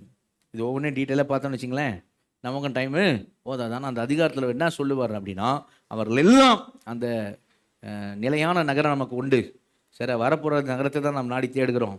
தேவன் நமக்காக ஒரு நகரத்தை என்ன பண்ணுறாரு, ஆயத்தம் பண்ணுறார் என்று சொல்லி அந்த விசுவாசம் என்ற கேடகத்தை உறுதியாய் பிடித்து நின்றவர்கள் அவர்கள். அல்லேலூயா. அவங்க ஒருத்தர் எப்படி எப்படி என்னென்ன சூழ்நிலையில் பிடிச்சி நின்னாங்க அப்படின்னு சொல்கிறார். சரியா, இப்படிலாம் அவங்க என்ன பண்ணாங்க, விசுவாசத்தினாலே அவர்கள் உறுதியாக இந்த விசுவாசத்தில் நின்று அவர்கள் என்ன செய்தாங்க, கடைசி வரையில். அதுதான் பாயிண்ட்டு. ஆவியான எதுக்கு இதை கொண்டு வர்றாருன்னா, சொன்ன ஆட்கள் எல்லாம் எப்படி சொல்கிறாருன்னா, அது எந்தெந்த டாஸ்கில் வந்தாங்களோ அவங்க கடைசி வரையிலும் சரியா அவங்க என்ன பண்ணாங்க அப்படின்னா அந்த அந்த காரியத்தை அவர்கள் உறுதியாக என்ன செய்தார்கள், நின்னார்கள் அப்படின்ற மாதிரி கொண்டு வர. கடைசி வரையிலும் அவங்க என்ன செய்தாங்க, அந்த விசுவாசத்தில் உறுதியாக பிடிச்சு என்ன செஞ்சாங்க, நின்னார்கள் அப்படின்னு சொல்கிறத என்ன செய்கிறோம், பார்க்குறோம். சரியா, அப்போ கடைசி வரையிலும் நிற்க வேண்டாம். என்ன பண்ணோம், ஓட்டம் ஓடும்போது நடுவில் விட்டுறக்கூடாது. சரியா, கடைசி வரை என்ன செய்ய வேண்டும், ஓட வேண்டும். அதுதான் அடுத்த அதிகாரத்தில் முதல் வசனத்தை கொண்டு வர்றாரு. இப்படி 12:1 வாசிங்க. இப்படி 12:1. ஆகையால் மேகம் போன்ற இத்தனை திரளான சாட்சிகள் நம்மை சூழ்ந்து கொண்டிருக்க, பாரமான யாவற்றையும் நம்மை சுற்றி நெருங்கி நிற்கிற பாவத்தையும் தள்ளிவிட்டு, விசுவாசத்தை துவக்குகிறவரும் முடிக்கிறவருமாய் இருக்கிற இயேசுவை நோக்கி நமக்கு நியமித்திருக்கிற ஓட்டத்தில் பொறுமையோடே ஓடக்கடவோம். அல்லேலூயா. மேகம் போன்ற திரளான சாட்சிகள். எது 11 அதிகாரத்தை சொன்னார்ல, அத்தனை பேர். இன்னும் நிறைய இருக்கு, எனக்கு சொல்றது சமயம் இல்லை அப்படின்ட்டார். ஓகே, அப்போ திரளான சாட்சிகள் நம்மை சூழ்ந்து கொண்டு இருக்க, முதல் வார்த்தை என்னன்னா, பாரமான யாவற்றையும் அப்படிங்கிறார். ஓகே, எப்படி ஓட சொல்றாரு, பொறுமையோடு ஓட கடவோம். இவர் எந்த லாங்குவேஜில் பேசுறாரு அப்படின்னா, அந்த ஒலிம்பிக்லாம் சொல்லுவாங்க, ஒலிம்பிக்லாம் கிரேக்க கலாச்சாரத்தில் வந்தது தான். சரியா, அப்போ இந்த அத்லெட்டிக் காரியத்தில் ரன்னிங் ரேஸ் ஓடுற இதில் பேசுகிறாரு. அதுவும் எந்த ரேஸை பற்றி பேசுகிறாரு அப்படின்னா, மாரத்தான் ரேஸ் அப்படின்வாங்க. சரியா, மாரத்தான் ரேஸ் அப்படின்னா 100 மீட்டர்ஸ் 200 மீட்டர்ஸ் இல்லை, வேகமாக ஓடி முடிக்கிறது, அல்லது 400 மீட்டர் வேகமாக ஓடி முடிக்கிறது, அப்படி இல்லை. இந்த மாரத்தான் ரேஸ் அப்படிங்கிறது எப்படின்னா, கிட்டத்தட்ட 42 கிலோமீட்டர் ஓடணும். சரியா, 42 கிலோமீட்டர் ஓடணும் அப்படின்னா, யாராவது ரொம்ப ஸ்பீடாக முதலே ஓடினாங்கன்னா, ரொம்ப ஸ்பீடாக பாதி தூரம் ஓடி என்ன பண்ணுவாங்க, நின்றுவாங்க. சரியா, அப்போ எப்படி தான் இந்த மாரத்தான் ரேஸ், உங்களுக்கு மாரத்தான் ரேஸ் எதாவது பார்த்துருந்தீங்கன்னா எப்படி தான் ஒரு கூட்டமாக ஓடுவாங்க. ரொம்ப நிறைய பேர் ஓடுவாங்க மாரத்தான் ரேஸில். எத்தனை பேர் பார்த்துருக்கீங்கன்னு தெரியல. ரொம்ப பேர் என்ன பண்ணுவாங்க, மாரத்தான் ரேஸில் கலந்துக்கிடுவாங்க. ஆனால் முடிக்கும் போது பார்த்தீங்கன்னா அவ்வளோ அந்த ஸ்டார்டிங் லைனில் இருந்தாங்க பாருங்க, எவ்வளோ பேர் எவ்வளோ பேர் இருப்பாங்க. ஒரு 1000 பேர் காமிச்சிங்களேன், 1000 பேர் ஓடுவாங்க. ஆனால் முடிக்கும் போது பார்த்தீங்கன்னா 1000 பேர் இருக்க மாட்டாங்க. சரியா, அப்போ ஏன் அப்படின்னா, நடுவில் என்ன பண்ணுவாங்க, தொங்கிடுவாங்க, நடுவில் விட்டுருவாங்க. ஆனால் சீராக ஓடிக்கிட்டு இருக்கவங்க இப்படியே தான் ஓடி நிற்பாங்க, இப்படியே ஒரே மாதிரி ஓடி நிற்பான், இப்படியே. சரியா, அப்படியே தான் ஒரே ஸ்பீடில் தான் ஓடிப்போம், ஸ்பீடெல்லாம் ஓட மாட்டாங்க, அப்படியே ஒரே சீராக ஓடிடும். அதைத்தான் அங்கே சொல்கிறாரு. எப்படி சொல்கிறாருன்னா, அதே மாதிரி ஸ்டெட் ஃபாஸ்ட் என்டியூரன்ஸ், முடிவு வரைக்கும் எப்படி தான் ஓடு, நீ பொறுமையோடு ஓட கடவும். அல்லேலூயா. புரியுதா, பொறுமையோடனா ஸ்லோவாக அந்த அர்த்தம் இல்லை, சீராக அந்த மாதிரி அர்த்தத்தை சொல்கிறாரு. சீரா என்ன பண்ணு, ஸ்டடியா சீரா ஒரே இதில் ஓடிட்டே இரு அப்படின்றார். இப்போ இந்த மாரத்தான் ரேஸில் பாரமான யாவற்றையும் அப்படின்ற வார்த்தையை அவர் பயன்படுத்துகிறார். அதுக்கு அந்த கிரேக்க வார்த்தை எப்படிப்பட்ட வார்த்தை இருக்குன்னா, அந்த பாரமானது வந்து நெகட்டிவாக சொல்லப்படலை. 2 விஷயம் பேசுகிறார், ஒன்று நெகட்டிவ், ஒன்று பாசிட்டிவ். ஓகே, பாரமானன்றது பாசிட்டிவான விஷயத்தை சொல்கிறாரு. பாவத்தையும் தள்ளிவிட்டுன்றது, பாவம்ன்றது நெகட்டிவ். ஓகே, 2ஐயும் தலை சொல்கிறார். பாவம்ன்றது ஓட்டத்தை தடை பண்ணிவிடும். பாவம் உன்னை உன்னை அப்படியே சிக்கலுக்குள்ள அப்படியே கொண்டு வந்துடும், சிக்கி போட்டுரும், உன்னை அப்படியே கட்டி போட்டுரும், உன்னை இந்த ஓட்டத்தை தடை பண்ணி போட்டுரும். சரியா, உன்னை அந்த லைனை விட்டு ட்ராக்கை விட்டு வெளியே கொண்டு போயிடும். சரியா, அதான் பாவம் செய்கிற வேலை. ஓகே, அதனால் அதுக்கும் காஷன் கொடுக்குறாரு, எச்சரிப்பு கொடுக்குறாரு. இந்த பக்கம் பாரமானன்றது என்ன சொல்கிறாரு சொன்னால், பாரமானங்கிறது வந்து பாசிட்டிவான விஷயமா சொல்கிறார். பாசிட்டிவ் விஷயம் கூட என்ன பண்ணும் அப்படின்னா, உன்னை ஓட்டத்தை வந்து தடை பண்ணாது, ஆனால் ஸ்லோ டவுன் பண்ணிடும். உன்னை கொஞ்ச நேரம் நிற்க வச்சிடும், அல்லது ஸ்லோ டவுன் பண்ணிடும், ரொம்ப உன்னை சோர்வுக்குள்ளாக்கிடும், நீ ஓட முடியாத மாதிரி செய்யும் அது. சரியா, அந்த மாதிரி ஆக்கம் பார்த்துக்க அப்படின்றார். பாரமான நீ புரிஞ்சுக்கிற மாதிரி சொல்லலாம். மாரத்தான் ரேஸ்ன்னு நான் சொன்னேன், 42 கிலோமீட்டர் ஓடணும்னு சொன்னேன். சரியா, அப்போ 42 கிலோமீட்டர்ஸ் ஓடுற ஆளுங்க, சரியா, நிறைய தண்ணி பாட்டில் தொங்க விட்டுருக்கான்னு வச்சுங்க. மேலே ஓடும்போது 42 கிலோமீட்டருக்கு எனக்கு தண்ணி வேணும் அப்படின்னு நிறைய தண்ணி பாட்டில் தொங்க விட்டுருக்கான். பார்க்குறவங்களாப்பா எவ்வளோ தண்ணி பாட்டில் தொங்க விட்டுருக்கான் அப்படி பார்க்குறாங்க. வெளிப்புறமாக மற்றவங்க அட்ராக்ட் பண்ணுற மாதிரி விஷயம். ஓகே, தண்ணி பாட்டில் தான் போட்டோம், பேக் ஃபுல்லாக தண்ணி பாட்டில் வச்சுட்டு, வாட்டர் பாட்டில் வச்சுட்டு, சரி, பேக் ஃபுல்லாக ஒரு பேக்கையும் மாட்டிக்கினேன், ஃபுல்லாக வாட்டர் பாட்டிலாக தொங்குது. சரியா, இப்போ அவன் என்ன பண்ணுறான், ஓட போகிற மாரத்தான் ரேஸ் அப்படின்னா தண்ணி நல்ல விஷயந்தான். சரியா, ஆனால் அது பாரமாக இருக்கும். சரியா, பாரமாக என்ன செய்ய ஓடி அவன் என்ன சீராக ஓடுற ஆட்கள் இப்போ அவனால் என்ன செய்ய முடியாதுன்னு சொன்னால் ஓட முடியாது. ஏன்னா இந்த வெயிட் அவனை என்ன பண்ணணும் அப்படின்னா, அந்த ஓட்டத்தை என்ன செய்யும், ஸ்லோ டவுன் பண்ணணும். வெயிட் என்ன செய்யும், அப்படியே அவனை சோறுக்குள்ளாக்கும். புரியுதா, அது மாதிரி அந்த அர்த்தத்தில் தான் இங்கே என்ன செய்யிருக்கிறார் அப்படின்னா, ஆவியானவர் எபிரேய கொண்டு அந்த மாதிரி விஷயத்தான் இங்கே என்ன பண்ணியிருக்காரு, எழுதியிருக்கிறார். என்னன்னா பாசிட்டிவான காரியமாக இருக்கலாம்.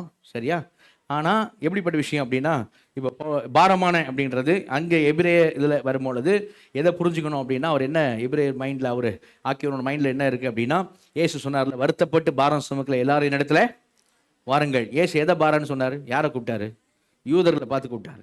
சரியா? நியாயப்பிரமாணத்தினால எப்படி ஆகில தேவனுக்கு ஏற்புடையனாக வேண்டும் என்று சொல்லி, இவைகளை செய்கிற மனுஷன் இவைகளால் பிழைப்பான் என்று சொல்லி நீங்கள் ட்ரை பண்ணிக்கிட்டே இருக்கீங்களே, எப்படியாவது தேவனுக்கு ஏற்புடையனாக வேண்டும் ஆக வேண்டும்னு என்ன பண்ணுறீங்க? நீங்கள் ட்ரை பண்ணிகிட்டே இருக்கீங்களே, வருத்தம் எப்படியாக தேவனுக்கு ஏற்புடைய மாறணும்னு சொல்லி வருத்தப்பட்டு பாரம் சுமந்துட்டு இருக்கீங்களே, அந்த பாரம் வேண்டாம், என்கிட்ட வந்தீங்கன்னா என்னுடைய சுமை ரொம்ப லகுவானதுன்னு சொன்னார். அல்லேலூயா.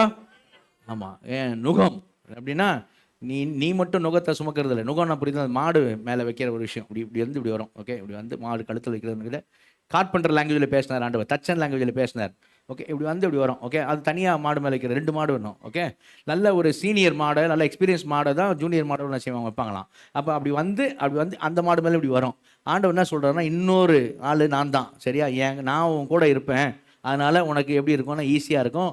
நீ என்ன பண்ண மாட்டேன், சோர்ந்து போக மாட்டேன், வருத்தப்பட்டு பாரம் சுமக்க தேவையில்லை, உனக்கு இளைப்பாறுதல் நிம்மதி இருக்கு. ஆனால் நானே உன்னை என் கூடயே நான் என்ன பண்ணுவேன், உன்னை கூட்டிகிட்டே போவேன். என்னுடைய நுகம் ரொம்ப மெதுவானது, சுமை ரொம்ப லகுவானது, வந்து எந்த வாங்கிக்க, என் நுகத்தை உன் மேலே ஏற்றுக்கன்னார். கரங்க தெல்ல சொல்லுவோமா? அல்லேலூயா. கிறிஸ்துவின் பிரமாணம், தேவனிடத்தில் அன்பு, பிறடத்தில் அன்பு, அதுக்குள்ள வந்துரு, நம்ம 2 பேரும் சேர்ந்து என்ன செய்வோம், பயணிப்போம் அப்படின்னார். ஓகே, அப்போ வருத்தப்பட்டு பாரம் சுமக்கலை. என்ன அந்த பாரம்னா என்ன அப்படின்னா, நியாயப்பிரமாணத்தின் காரியத்தை சொன்னார். இதுக்கு இன்னொரு இடத்துல நீ பார்த்தீங்கன்னா, அப்போஸ்தலர் நடவடிக்கைகள் 15ஆம் அதிகாரத்தில் 11ஆம் வசனமா தெரியல, பேதுரு சொல்லுவார், நம்மளுடைய பிதாக்களும் சுமக்க முடியாத நுகத்தடின்னு பேசுவார். நம்மளும் பிதாக்களும் சுமக்க முடியாத நுகத்தடியை நாம் புறஜாதிகள் மேலே, சீஷர்கள் மேலே ஏன்பா சுமத்துவானே நம்ம, சரியா வேண்டாம்பா அப்படின்வார். அதே மாதிரி 26ஆம் வசனம் பார்த்தீங்கன்னா, அவங்க என்ன முடிவு எடுப்பாங்கன்னா, புறஜாதிகளுக்கு என்ன இது, புறஜாதிகள் நெருங்குண்டு செத்த வேசித்தனத்திற்கும் ரத்தத்திற்கும் விக்கிரத்துக்கு படைச்சதற்கும் சரி, இவைகளுக்கு மட்டும் விலகி பாரமான வேறு ஒன்றையும் அவர்கள் மேலே 26 பாரமான வேறு ஒன்றையும் அவர்கள் மேல் வைக்காமல் இருப்பது, அவர்கள் மேல் சுமத்தாமல் இருப்பது எங்களுக்கும் பரிசுத்தாவிக்கும் நலமாய் கண்டது அப்படின்னு செய்வார். அப்படின்னு அந்த அப்போஸ்தலர் நடவடிக்கைகளில் 15ஆம் அதிகாரத்தில் அவங்க முடிவெடுக்கிறதா என்ன செய்யும் இருக்கும். சரியா? பாரமான வேறு ஒன்றையும், அது காட்டுங்க அந்த வசனத்தை, பாரமான வேறு ஒன்றையும் அப்படின்ற வார்த்தை வரும். 29 அவசியமான இவைகள் இல்லாமல் பாரமான வேறு ஒன்றையும் அப்படி உங்கள் மேல் சுமத்தாமல் இருப்பது பரிசுத்தாவிக்கும் எங்களுக்கும் நலமாக கண்டது. அல்லேலூயா, அல்லேலூயா. ஓகே, பரிசுத்தாவிக்கு எங்களுக்கும். சரியா? ஏன் இதை சொன்னாங்க பரிசுத்தாவிக்குன்னு? எப்படி சொன்னாங்க? அந்த மீட்டிங்கில் ஆவியானவர் இருக்கிறாருன்னு அவங்களுக்கு தெரியும். ஏன்னா இயேசு போகும்போதே சொல்லிட்டு போயிட்டார். என்ன சொன்னார்னா, சர்ச் அட்மினிஸ்ட்ரேஷன் விஷயத்தில் தான் ஆண்டவர் பேசினார். சர்ச்சை நிர்வகிக்கிற விஷயத்தில் தான் ஆண்டவர் பேசினார். என்ன பேசினார்? உங்களை ஒருவன் சரியா இல்லைன்னா நீ இப்போ முதல்ல தனியாக அவன்கிட்ட பேசு, ஓகே ஆகிட்டான், சமாதானம் ஆகிட்டானா நல்லது, சமாதானம் ஆகலையா வா, ஒரு 2 பேர் கூட கூட்டின்னு போ, பேசு, அப்பயும் அவன் சரியா இல்லையா, சரி வா, சபைக்கு தெரியப்படுத்து.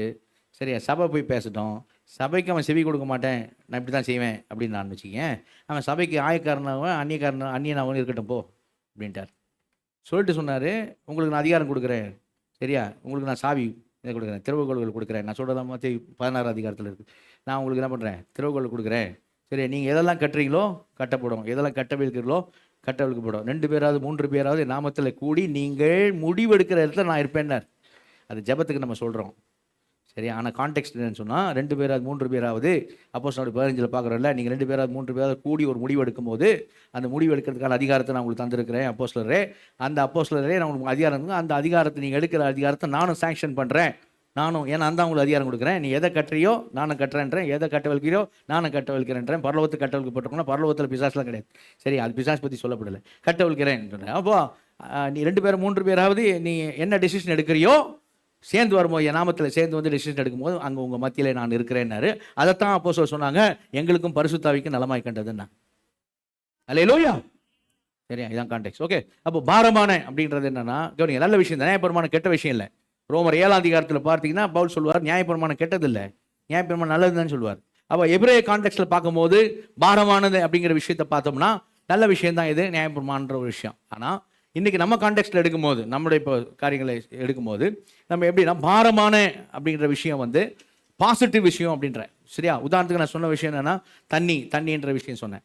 அங்கே எபிரேய நிருபத்தில் பார்க்கும்போது கவனிங்க, அவங்களுக்கு அவர் பாரமான வேற ஒன்றும் வேண்டாம்ப்பா, பாரமானதெல்லாம் தள்ளிடுப்பா அப்படின்னு சொல்கிறாரு. அது எதை சொல்கிறார் அப்படின்னா, அந்த அவங்களுடைய காரியம், யூத மார்க்கத்துடைய காரியம் எப்படி இருந்தது அப்படின்னா, எபிரேயர் 9ஆம் அதிகாரம் 10ஆம் வசனம் வாசிங்க. எபிரேயர் 9ஆம் அதிகாரம் 10வது வசனம்.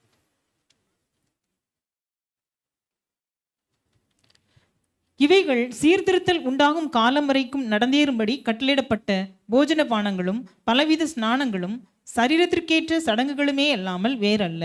இதெல்லாம் சடங்கு தான், சடங்குகள் இல்லாமல் வேற எதுவும் கிடையாது. அது பாருங்க, என்ன போஜன பானம், பலவிதமான ஸ்தானம், சரீரத்துக்கு ஏற்ற சடங்கு தான். இது என்ன செய்ய முடியாது அப்படின்னா, இது எக்ஸ்டர்னலான விஷயம்தான், வெளிப்புறமான விஷயம்தான், உள்ள எந்த மாற்றத்தையும் உண்டாக்காது. முந்தின வருஷம் வாசிங்க. அந்த கூடாரம் இக்காலத்திற்கு உதவுகிற ஒப்பனையா இருக்கிறது. அதற்கேற்றபடியே செலுத்தப்பட்டு வருகிற காணிக்கைகளும் பலிகளும் ஆராதனை செய்கிறவனுடைய மனசாட்சியை பூரணப்படுத்த கூடாது. உள்ள ஒரு மாற்றத்தையும் உண்டாக்காது. கவனிங்க, ரொம்ப முக்கியம் அது. சரியா? பாரான் அவர் சொல்றது என்ன விஷயங்க, பழைய உடன்படிக்கை காரியத்தை சொல்றாரு. அது உள்ளுக்குள்ள இருதயத்துல ஒரு மாற்றத்தையும் என்ன செய்யாது, உண்டாக்காது. அவையெல்லாம் வெளியரங்கமான சடங்குகள், அதெல்லாம் வெளியரங்கமான ஸ்தானங்கள், வெளியரமான போஜன காரியங்கள், சாப்பிட்டது, அப்படிப்பட்ட விஷயங்கள், அதெல்லாம் வெளியரமான விஷயம். அது உள்ள உனக்குள்ள எந்த சேஞ்சையும் என்ன பண்ணாது, எந்த மாற்றத்தையும் அவைகள் என்ன செய்யாது, உண்டாக்காது. மனசாட்சியில பூர்ணப்படுத்த கூடாத விஷயம் அதெல்லாம். சரியா? அப்படின்றார், கூடாத விஷயம் அதெல்லாம். ஓகே, அப்போ அதுக்கு என்ன பண்ணாத, அதுக்கு நீ முக்கியத்துவம் கொடுக்காத. சரியா? ஏன்னா உள்ளுக்குள்ள பாருங்களேன், ஒருத்தன் மத்திய 19 ஒருத்தன் இயேசு இடத்துல வந்தான். நித்திய ஜீவனை பெற நான் என்ன பண்ணணும்னு கேட்டான். ஆண்டவர் சொன்னார், கற்பனைகளை கை கொள்ளினார். சரி, நான் சிறு வயதுலேருந்து அவைகளை கை கொண்டு இருக்கிறேன் அப்படின்னா நல்ல விஷயம் தானே. சரியா? இப்போ ஆண்டவர் என்ன பண்ணார், அவன் கை கொண்டு இருக்கிறதெல்லாம் வெளியரங்கமாக கை கொண்டிருக்கான். ஓகே, லான்னு சொல்லிட்டு வெளியரங்கமாக கை கொண்டான். இருதயத்தில் எந்த மாற்றமும் இல்லை. இருதயத்தை ஸ்கேன் பண்ணுற ஆண்டவர் இருதயத்தில் ஐஸ்வர்யத்து மேலே பற்று இருக்குது. இப்போ ஆண்டவர் சொன்னார், நீ போய் உனக்கு உள்ளதெல்லாம் விட்டுட்டு தரித்திரம் கொடுத்து பின்னாடி என்னை பின்பற்றி வா, பரலோகத்தில் உனக்கு மிகுந்த பொக்கிஷம் உண்டாயிருக்கணும், நீ பரலோகம் வந்துடுவேன், அங்கே மிகுந்த பொக்கிஷம் உண்டாயிருக்கும், வான்னாரு. இப்போ இருதயத்தில் உள்ள வச்சார் பாருங்க, உள்ள ஒரு காரியம் சொன்னார் பாருங்க, அவனால் முடியல. அவன் என்ன பண்ணிட்டான், கற்பனைகள்லாம் கை கொண்டவன் தான், சிறு வயது முதல் கை கொண்டவன் தான். சரி, ஆனால் அவனால் என்ன செய்யல, இருதயத்தின் மாற்றத்தை அவனால் என்ன செய்ய முடியல, அவனால் ஏற்றுக்கொள்ள முடியல. ஏன்னா இயேசு பேசுனது எங்கன்னு சொன்னால் இருதயத்தின் மாற்றத்தை கூட அவன் பேசினார். சரியா? அப்போது புதிய உடன்படிக்கையின் விஷயமே அதான். என்னன்னா, உங்கள் மனதிலே என் கற்பனைகளை நான் வைத்து, உங்கள் இருதய பலகையிலே நான் அவைகளை எழுதி, என் ஆவியை உங்களுக்குள் வைத்து உங்களை நான் அவைகளை நடக்க பண்ணுவேன்னார். அல்லேலூயா. அவன் மனசில் வச்சு இருதயத்தை எழுதி அப்படி தான் வச்சு. சரியா? அப்போ இருதயத்தின் நுனித்தோல், பழைய ஏற்பாடு சொல்லுது, இருதயத்தின் நுனித்தோல் வெட்டப்படுவதுதான் உண்மையான விருத்த சேதனம். நீங்க ரோமர் 2 அதிகாரத்தில் 28-29 பாருங்க, எழுத்தின்படி உண்டாமல் ஆவியின்படி உண்டாகிற விருத்த சேதனமே விருத்த சேதனம். சரியா? அப்போ எது உள்ளத்தில் யூதனானவனே யூதன். எதுக்கு பைபிள் முக்கியத்துவம் கொடுக்குற, எதுக்கு முக்கியத்துவம் கொடுக்குது பாருங்க, உள்ளத்தில் தான். சரி, இப்படிப்பட்ட புகழ்ச்சி மனுஷனால தேவனால் உண்டா இருக்கிறது. அப்போ நம்ம சுபாவம் மாற வேண்டும், உள்ளம் டிரான்ஸ்ஃபர்மேஷன், மறுரூபமாகிற விஷயம் நமக்கு உள்ள நடக்கணும்னு ஆவியான விரும்புகிறார். நல்ல நிலையில சொல்லுவோமா? சரியா? நம்ம எதுக்கு முக்கியத்துவம் கொடுக்குறாங்க? நீங்கள் வருஷத்துக்கு கடைசியில் ஞாயிற்றுக்கிழமை நல்ல ஒரு செய்தி கேட்குறோம், ஆண்டவர் நம்மளோட இடைப்படுவாங்க. ஏன் நல்ல செய்தின்னு சொல்கிறேன்னா, ரொம்ப தேவையானது. ஏன்னா நம்ம தெளிவு இருக்கணும். தெளிவு எதுக்குன்னா, வெளியரங்கமான காரியங்களுக்கு நம்ம முக்கியத்துவம் கொடுக்கலாம் இருக்கக்கூடாது. நம்ம டிசைபிள் சர்ச் சீஷர் தேவாலயம் எப்படின்னா, நம்ம ஆண்டவரோட பிள்ளைகள் நாம வெளியரங்கமான காரியங்களுக்கு முக்கியத்துவம் கொடுக்கலாம் என்ன காணப்படக்கூடாது. புரியுதுங்களா? ஷோ ஆஃப் காரியங்களுக்கு முக்கியத்துவம் கொடுக்கலாம் என்ன காணப்படக்கூடாது. உள்ளார்ந்த மாற்றம் என்ன, அதுதான் மெயின், அதுதான் முக்கியம். வெளியரங்கமான விஷயம் அல்ல. அவன் பரிசேயன் ஜெபம் பண்ணான். ஆண்டவர் 2 பேர் ஜெபம் பண்ண போனாங்க. லூக்கா 18 சொல்லும் போதே பரிசேயன் சொல்றாரு. அப்ப அவனும் ஜெபிச்சான். எங்க போனா, கிட்டே போய் ஜெபம் பண்ணான். ஆனா அவனுக்கும் தேவனுக்குள்ள உறவு இல்லை. உறவு இல்லாம ஜெபம் பண்ண முடியுமா? அப்படின்னா முடியும். அவன் இருதயம் தூரமா இருந்துச்சு. இவர் உதடுகளான என்னை காணப்படுகிறார், அவர் உள்ளமோ என்னை விட்டு எங்க இருக்குது, தூரமா இருக்குது. இப்ப ஆண்டு எதை விரும்புறாரு, உதட்டியா உள்ளத்தையா? உள்ளத்தங்க, உதட்ட இல்லை. உதட்டில் நீ சொல்றது இல்லை. உதட்டில் நீ பாடுற, உதட்டில் பரியாச பேச்சு உதடுகளான நீ பண்ற, பரவச பேச்சு பேசுற. ஆண்டு எதை விரும்புறான், உள்ளம். அவன் உள்ளமோ என்னை விட்டு தூரமா இருக்குது அப்படின்னாரு. உதடுலாம் கிளம்புற, இருதயமோ என்னை விட்டு தூரமா இருக்குது. சரியா? அப்போ இருதயத்தில் விருத்த சேதனம் தான் விருத்த சேதனம். இருதயத்தில் உண்டாகிறதான காரியம். எங்க எடுத்தாலும் நீங்க பாருங்க, மையினால இல்ல, ஆவியினால நீங்கள் நடமாடும் நிருபங்கள் உங்கள் இருதயங்களே. அப்படிதான் பைபிள் சொல்லுது. இருதயம் உள்ளம், அப்படிதான் பைபிள் பேசுது. பைபிள் எதுக்கு முக்கியத்துவம் கொடுக்குதோ அதுக்கு சபை மக்கள் நாம முக்கியத்துவம் கொடுக்கணும். அல்லேலூயா. அவன் உபவாசம் பண்ணானா அப்படின்னா உபவாசம் பண்ணான். வாரத்தில் 2 தடவை உபவாசித்தேன் அப்படின்னா, அப்போ ஜெபம் பண்றான், உறவு இல்லாம ஜெபம் பண்றான். உபவாசிக்கிறான், ஆனா ஆண்டவர் வார்த்தைகள் கீழ்ப்படிய மாட்டான். ஆண்டவர் சொல்றாருல 10:23 மற்றவங்களுக்கு சொல்ற, நீ விரல கூட நீ என்ன பண்ற மாட்டேற, நகர்த்த மாட்டேற அப்படின்றாருல. அவங்களை திட்டினா எதுக்கு திட்டினாரு? இப்போ கிரைட்ஸ்னாரு. வெள்ளடிக்கப்பட்ட கல்லறைகள் என்னாரு. ஏன் திட்டினார் அப்படி? அவன் வந்து வெளியரங்கமான காரியங்களுக்கு முக்கியத்துவம் கொடுக்குறான். நீண்ட அங்கி தரிக்கணுன்றான், சரியா வெள்ளையும் சொல்லமா போட்டுக்கணுன்றான். நீண்ட மக்கள் முன்னாடி ஆவிக்குரியவனா கேட்டேன். மக்கள் முன்னாடி ஆவிக்குரியவன், மக்கள் முன்னாடி ஆவிக்குரியவன். அப்போ மக்கள் முன்னாடி ஆவிக்குரிய காரியங்களுக்கு என்னெல்லாம் டெமான்ஸ்ட்ரேட் பண்ண முடியுமோ, டெமான்ஸ்ட்ரேட் புரியுதா, என்னெல்லாம் வெளியரமாக காமிக்க முடியுமோ, மக்கள் முன்னாடி நான் ரொம்ப ஆவிக்குரியவன் காமிக்க முடியுமோ அதெல்லாம் காமிச்சிருந்தான். உள்ளம் அவரை விட்டு தூரமாக இருந்துச்சு, உள்ளம் தூரமாக இருந்துச்சு. நீ ஆவியானவர் நம்ம சபையில் எதை விரும்புகிறாருன்னா, நம்ம உள்ளத்தில் மாற வேண்டும், மறுரூபமாக வேண்டும் என்று விரும்புகிறார். அல்லேலூயா. அது ஆண்டோட வார்த்தையினால் எல்லாமே, ஆவியினால், பரிசுத்த ஆவியினால் எல்லாமே வேற எப்படியும் நடக்கவே நடக்காது, நடக்காது. வசனத்தினாலும் ஆவியினால தான் என்ன செய்யும், இந்த விஷயம் நமக்கு என்ன செய்யும், நமக்கு நடக்கும். அப்போ வெளியரங்கமான காரியங்கள் அல்ல, வெளியரங்கமான ஆவிக்குரியவன் காமிக்கிற விஷயம் இல்லை, ஷோ ஆஃப். சரியா? ஷோ ஆஃப்னால ஒரு பிரயோஜனம் இல்லை. மக்கள் முன்னாடி சொன்னார். சரி, அதை நான் அவங்க சொல்கிறார், பாரமா ஏன்பா உனக்கு மக்கள் முன்னாடியெல்லாம் எதுக்கவா பாரம், பாரமான யாவற்றை என்ன பண்ணு, விடு, அது உனக்கு வேண்டாம், அது வேணாம் உனக்கு. எங்கே பார்க்க சொல்கிறார் மறுபடியும் வாசிங்களா, எப்படி 12ஆம் அதிகாரத்தில் 1ஆம் வசனம் வாசிங்க.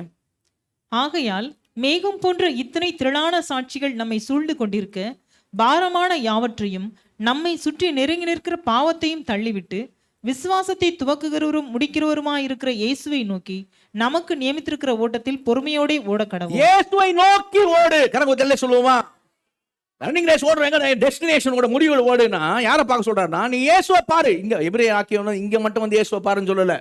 நீங்க எபிரே 3ஆம் அதிகாரத்தை பாருங்க, பிரதான அப்போஸ்தலர் அறிக்கை பண்றோமே, அவரை நீங்கள் கவனித்து பாருங்கள். இயேசு சொன்னார், பறவைகளை கவனித்து பாருங்கள், தாவரங்களை கவனித்து பாருங்கள், வயல்வெளி மலர்களை கவனித்து பாருங்கள் அப்படின்னு. இயேசு மலர்களையும் காவங்களையும் கவனிக்க சொன்னாரு.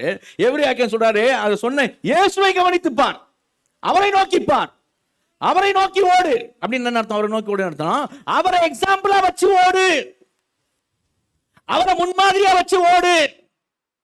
அப்ப அவர் எப்படி ஓடினாரு? இயேசு ஜெபம் பண்ணாரு, பலத்த சத்தத்தோடும். எபிரேயருக்கு தான் எழுதுவார், பலத்த சத்தத்தோடு கண்ணீரோடும். எபிரேயர் 5:7 நினைக்கிறேன். பலத்த சத்தத்தோடு கண்ணீரோடும் அவர் ஜெபம் பண்ணாரு. உண்டான பயபக்தி நிமித்தம் அந்த ஜெபம் கேட்கப்பட்டது அப்படிதான் சொல்றாரு. அவர் ஜெபம் பண்ணாரு, ஆனா ஜெபம் பண்ணாரு, ஆனா அதே நேரம் அவர் பிதாவின் சித்தமாகி சிலுவையை அவர் சுமந்தார். அல்லேலூயா. ஜெபம் பண்ணாரு, சிலுவை என்ன பண்ணாரு, சுமந்தார். சரியா? அதுதானே எங்க எபிரேயர் 12 அங்கேயே கொண்டாந்துருவார். என்ன இயேசுவை நோக்கி ஓடுங்கன்றார்ல, உடனே அவர் என்ன சொல்றார்? அடுத்த வருஷம் 2ஆம் வசனம் வாசிங்க, எபிரேயர் 12:2 வாசிங்க. அவர் தமக்கு முன் வைத்திருந்த சந்தோஷத்தின் பொருட்டு அவமானத்தை எண்ணாமல் சிலுவையை சகித்து தேவனுடைய சிங்காசனத்தின் வலது பார்சத்தில் வீற்றிருக்கிறார். உடனே யார் எக்ஸாம்பிள் கொண்டு சொல்றாரு சொல்லுங்க? அவர் தான் சொல்றாரு. அவர் பாரு, அவரை நோக்கி ஓடு. அவர் எப்படி? அவர் தமக்குள் வைத்திருக்கிற சந்தோஷத்தை பொருட்டு அவமானத்தை என்னல, சிலுவையை சகித்து தேவனுடைய சிங்காசனம் வலது பார்சத்தில் இப்ப ஜெயம் கொண்டு என்ன வீட்டில் இருக்கிறார். அல்லேலூயா. அவரை நோக்கி ஓடு அப்படின்னு, அவரை நோக்கி ஓடு என்றார். பரிசுத்தம் இல்லாமல், பரிசுத்தம் இல்லாத வல்லமை, கனிகள் இல்லாத வரங்கள், இதெல்லாம் வேஸ்ட்டுங்க. பரிசுத்தம் இல்லாமல் வல்லமை மட்டும் வெளிப்படுது, கனிகள் இல்லாமல் வரங்கள் மட்டும் வெளிப்படுது. சரி, அதெல்லாம் ஷோ ஆஃப் தான், உண்மையிலே ஷோ ஆஃப் தான். அப்படி வெளிப்படுமா பாஸ்டர்? பரிசுத்தம் இல்லாமல் வல்லமையும் கனிகள் இல்லாமல் வரங்களும் வெளிப்படுமா அப்படின்னு கேட்டிங்கன்னா, இயேசுவே சொல்கிறார் வெளிப்படும் அப்படின்ட்டு. நீங்கள் வாங்க மத்திய 7ஆம் அதிகாரம், நமக்கெல்லாம் ரொம்ப பரிச்சயமான பேசேஜ் தான் அது. நிறைய முறை வாசித்துருக்கிறோம், இருந்தாலும் இந்த கான்டெக்ஸ்டுக்காக வாசிப்போம். 7:22 வசனத்தை வாசிங்க. 7:22 அந்நாளில் அநேகர் என்னை நோக்கி. எத்தனை பேருங்க? அநேகர். சிலர் கூட சொல்ல ஆண்டவர். ஓகே, மெஜாரிட்டி இன்னைக்கு இருப்பாங்க அப்படி கூட. சரியா? அதான் சொல்ல ஆண்டவர். அநேகர் என்னை நோக்கி, கர்த்தாவே கர்த்தாவே, உமது நாமத்தினாலே தீர்க்க தரிசனம் உரைத்தோம் அல்லவா, உமது நாமத்தினாலே பிசாசுகளை துரத்தினோம் அல்லவா, உமது நாமத்தினாலே அநேக அற்புதங்களை செய்தோம் அல்லவா என்பார்கள். அநேக அற்புதங்களை செய்தோம் அப்படின்னு அற்புதம் நடந்துச்சா நடக்கலையா? பிசாசு ஓடிச்சா ஓடலையா? குணமானாங்களா இல்லையா? தீர்க்கதரிசனம் சொல்லப்பட்டதா இல்லையா? தீர்க்கதரிசனம் நடந்துச்சா இல்லையா? எல்லாம் நடந்துச்சு. ஆண்டவர் என்ன சொன்னார்? சபாஷ் அப்படியே சொன்னாரு. அடுத்த வருஷம் வாசிங்க, அடுத்த வருஷம் வாசிங்க. அப்பொழுது நான் ஒரு காலம் உங்களை அறியவில்லை, அக்கிரம செய்கைக்காரரே, என்னை விட்டு அகன்று போங்கள் என்று அவர்களுக்கு சொல்லுவேன்.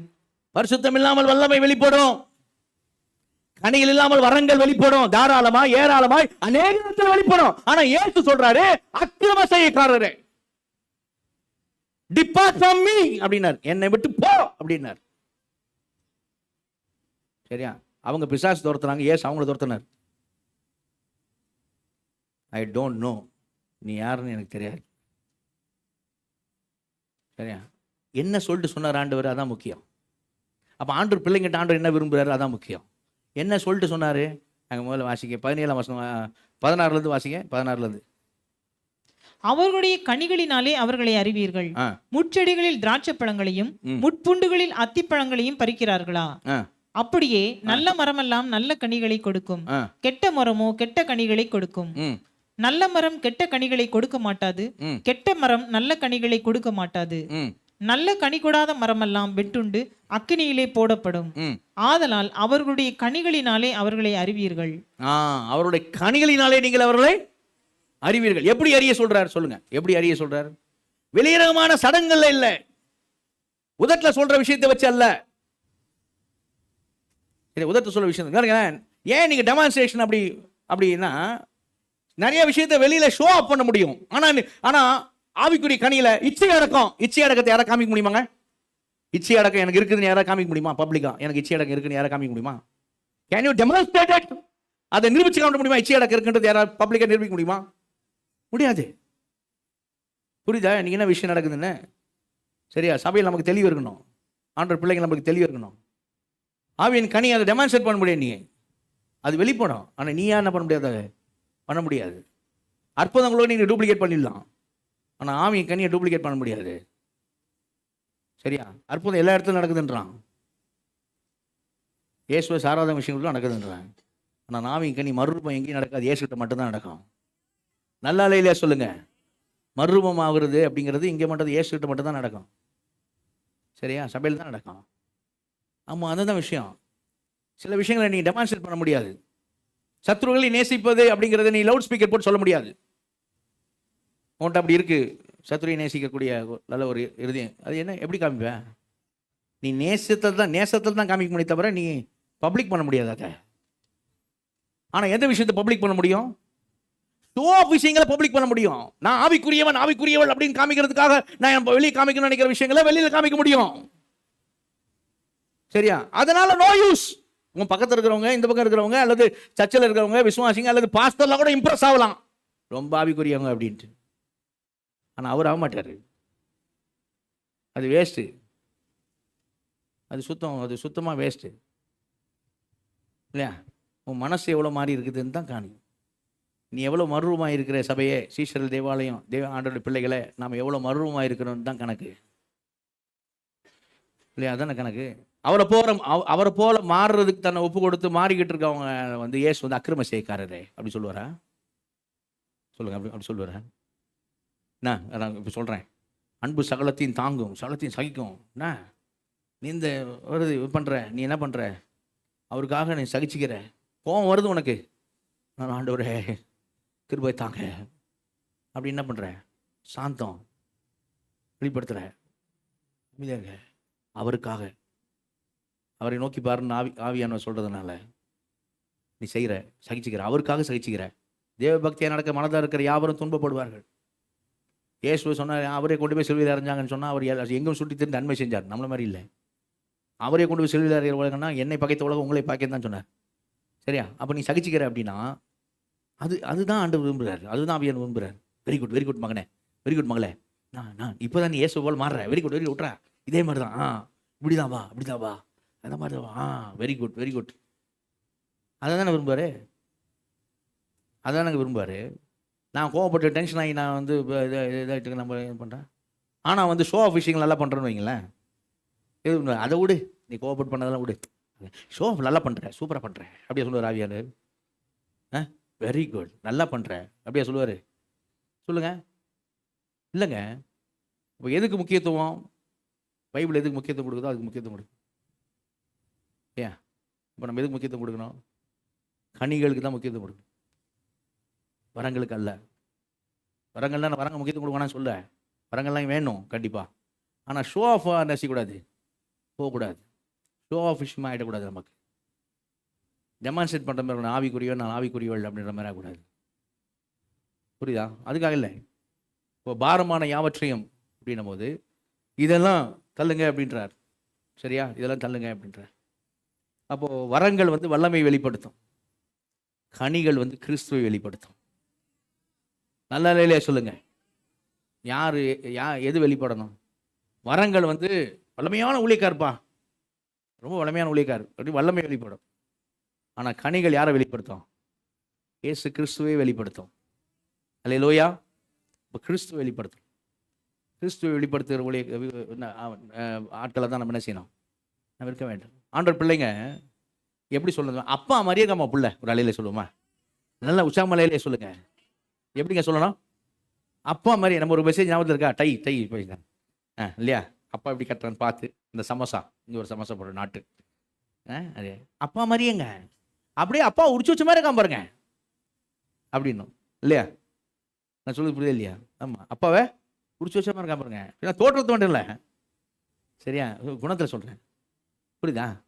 அதுதாங்க அப்பாவுக்கு சந்தோஷம், அதானங்க சந்தோஷம், அதுதாங்க அவர் விரும்புகிறாரு. சரியா? அவர் விரும்புகிறதே நம்ம விரும்பணும். அல்லேலூயா. அப்போ நான் நம்ம வருஷ கடைசியில் வந்தாலும் சொல்கிறேன், நம்ம சபையினுடைய சீசல் தேவாலயத்தினுடைய காரியம் என்ன? ஒவ்வொரு சபைக்கும் ஒரு தனித்துவம் இருக்கும். ஆமாம், ஒவ்வொரு சபைக்கும் ஒரு ஸ்பெஷாலிட்டி, ஒரு தனித்துவம் கண்டிப்பாக இருக்கும்.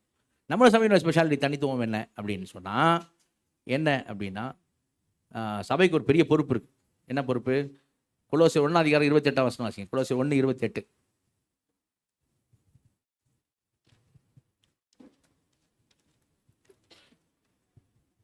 எந்த மனுஷனையும் கிறிஸ்து இயேசுவுக்குள் தேறினவனாக நிறுத்தும்படிக்கு அவரையே நாங்கள் அறிவித்து, எந்த மனுஷனுக்கும் புத்தி சொல்லி, எந்த மனுஷனுக்கும் எல்லா ஞானத்தோடும் உபதேசம் பண்ணுகிறோம். சபையில் இருக்க எந்த மனுஷனையும் எப்படி நிற்க வைக்கணும்?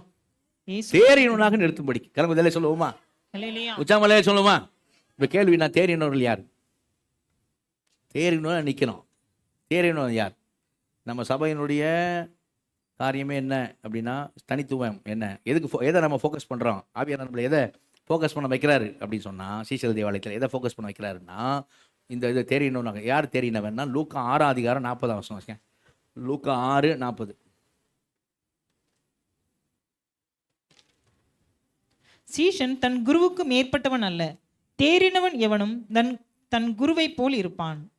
தேறினவன் எவனும் யார மாதிரி இருப்பான்? இயேசுவை போல இருப்பான். அல்லேலூயா. இப்போ இயேசுவை போல மாறணும். அதுதான் நம்மளுடைய சபையினுடைய தனித்துவம். இயேசுவை போல மாறணும்னு நான் சொன்னேன். ஆவியான வசனமும் ஆவியானவரும் இல்லாமல் என்ன பண்ண முடியாது? மாற முடியாது. அதனால தான் நம்ம சபையில் எக்ஸ்போசிட்டரி அப்படின்னு சொல்லி எபேசியர் நிருபத்தை முடித்த உடனே அடுத்து தெசலோனிக்கேயர் அப்படின்னு பேசுகிறோம். சரி, நம்ம கூட வார வாரம் வேறு செய்தியெல்லாம் எடுக்கலாம். ஏதோ பாயிண்டில் எடுத்து ஏதோ தலைப்பு வச்சுன்னு ஏதோ செய்தி நம்ம கூட எடுக்கலாம். சரியா? ஓகே, நான் அதை தப்பு சொல்ல மாட்டேன், அதெல்லாம் தப்புலாம் நான் சொல்ல மாட்டேன்.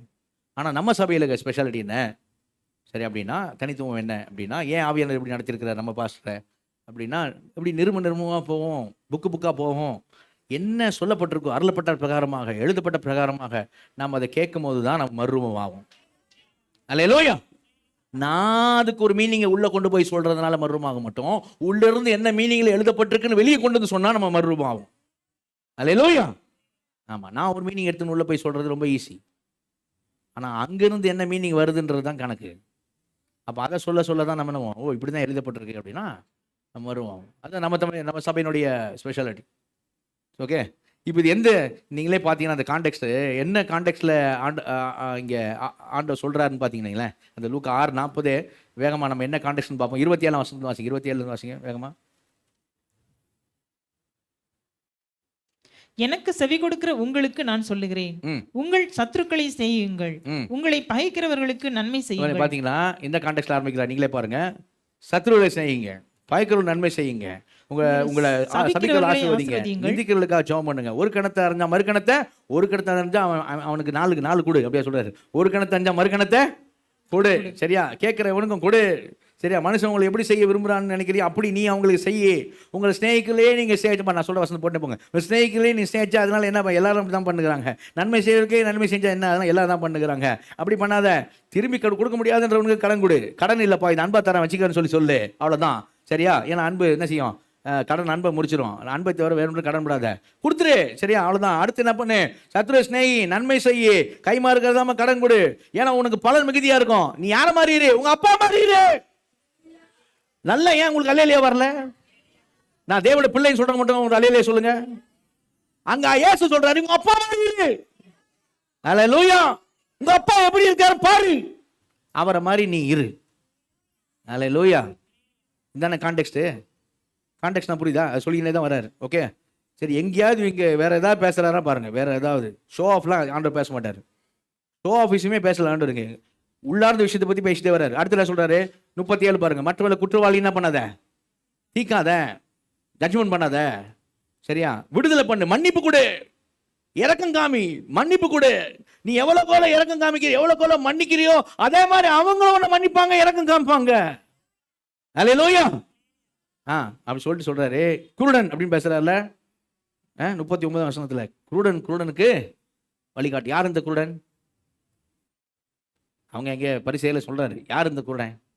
குருடன் இங்கே ஒரு விரல வச்சுக்கிடுவோம். இந்த குருடன் யாருன்னு பார்த்துட்டு வந்துடலாமா? அங்கேயும் என்ன தான் சொல்லப்பட்டிருக்குன்னு பாருங்க. 2 பேதுரு 1ஆம் அதிகாரத்துக்கு வாங்க. குருடன் யாருன்னு பார்த்துருவோம். 2 பேதுரு 1ஆம் அதிகாரத்துல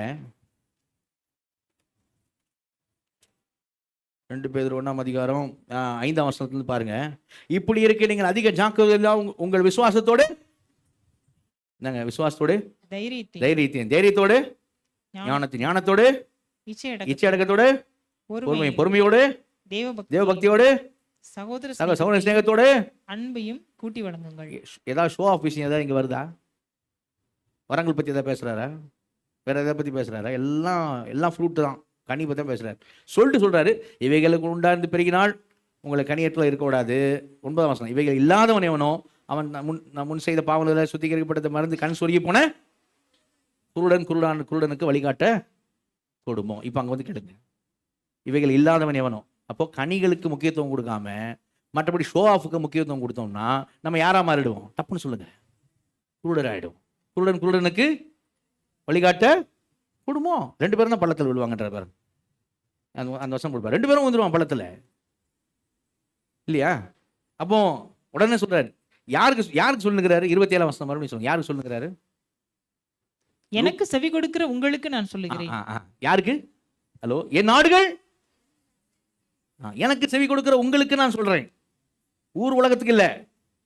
சீஷர்களே, சீஷர்கள் தேவாலயத்தில் சீஷர்களே, என் சீஷர்களே.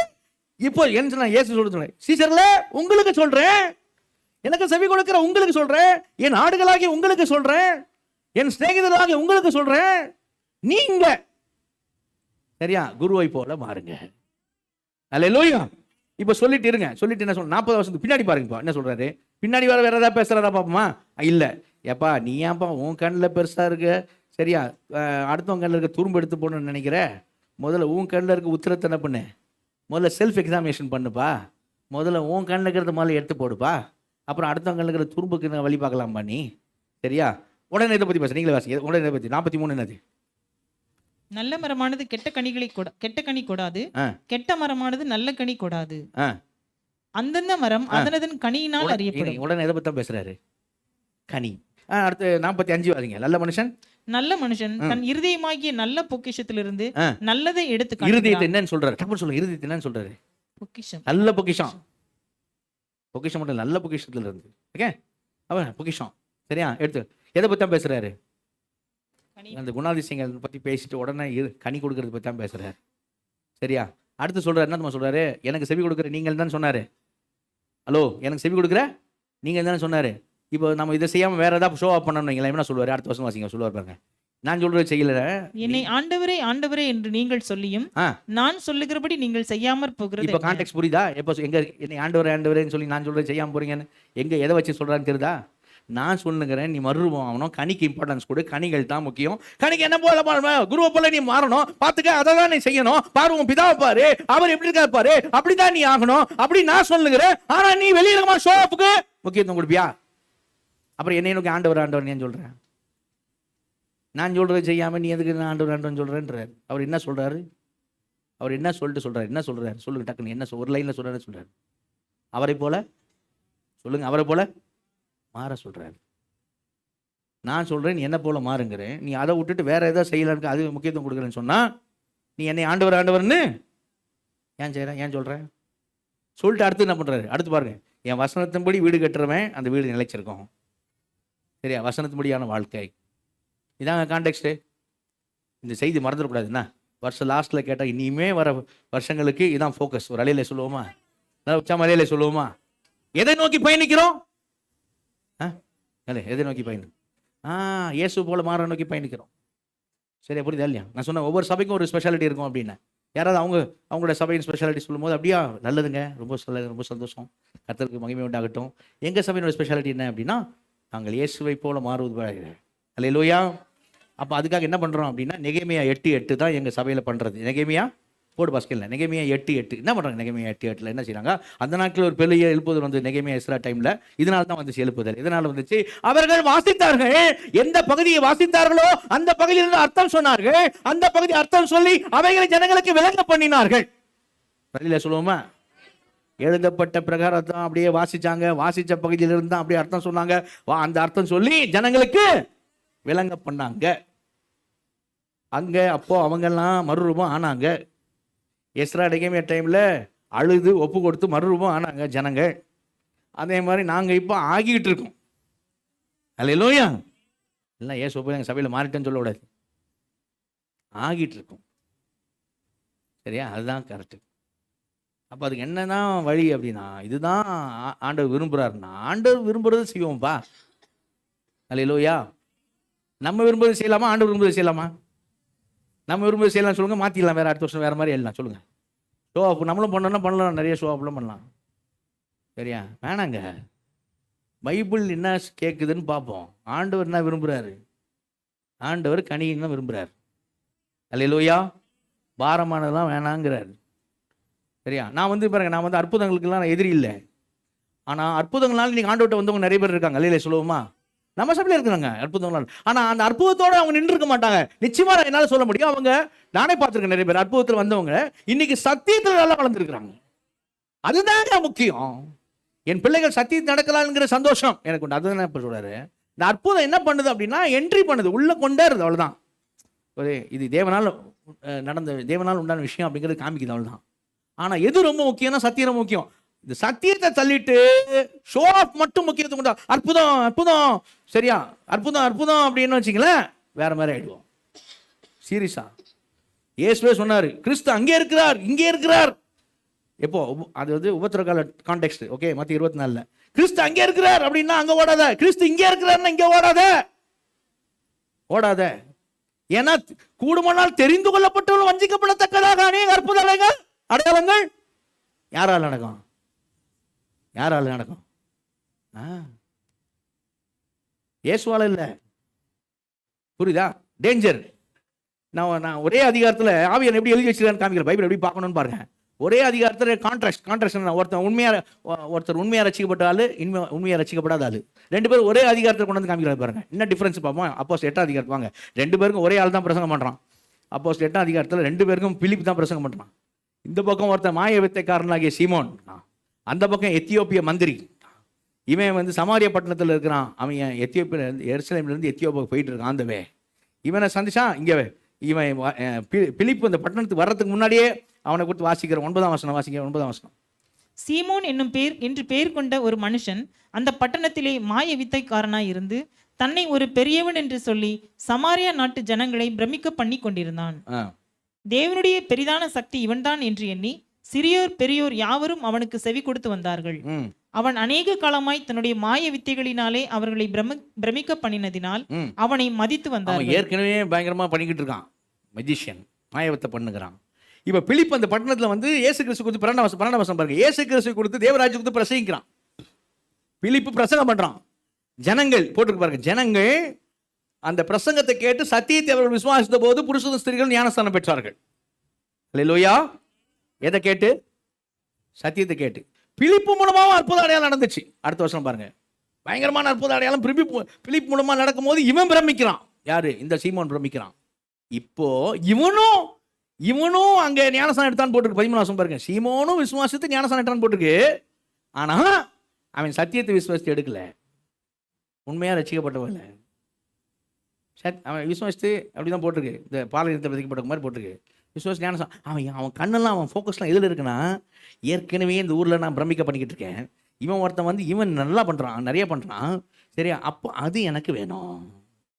அடுத்து பார்த்தா பாருங்க, எருசலேம்லேருந்து பேதுரு யோவானும் வந்தாங்க பாருங்க. அவங்க வந்து யார் மேலாம் கை வைக்கிறாங்களோ அவங்களாம் பரிசுத்தாவி பெற்றது பார்த்தோன்னே, இது நல்லா இருக்கேன், நேராக போயிட்டான் பேதுருக்கிட்டையும் யோவான்ட்டையும், நான் எவ்வளோ வேணாலும் காசு கொடுக்குறேன், எனக்கு இந்த வரம் கொடுங்கன்றான். இந்த வரத்தை கொடுங்கன்றான். எதை இப்போ நான் வெளிப்புறமாக பார்க்கும்போது எப்படி இருக்கு? ஆவிக்குரியவன் வரங்களை நாடுகிறான், அப்படி தானே இருக்குது.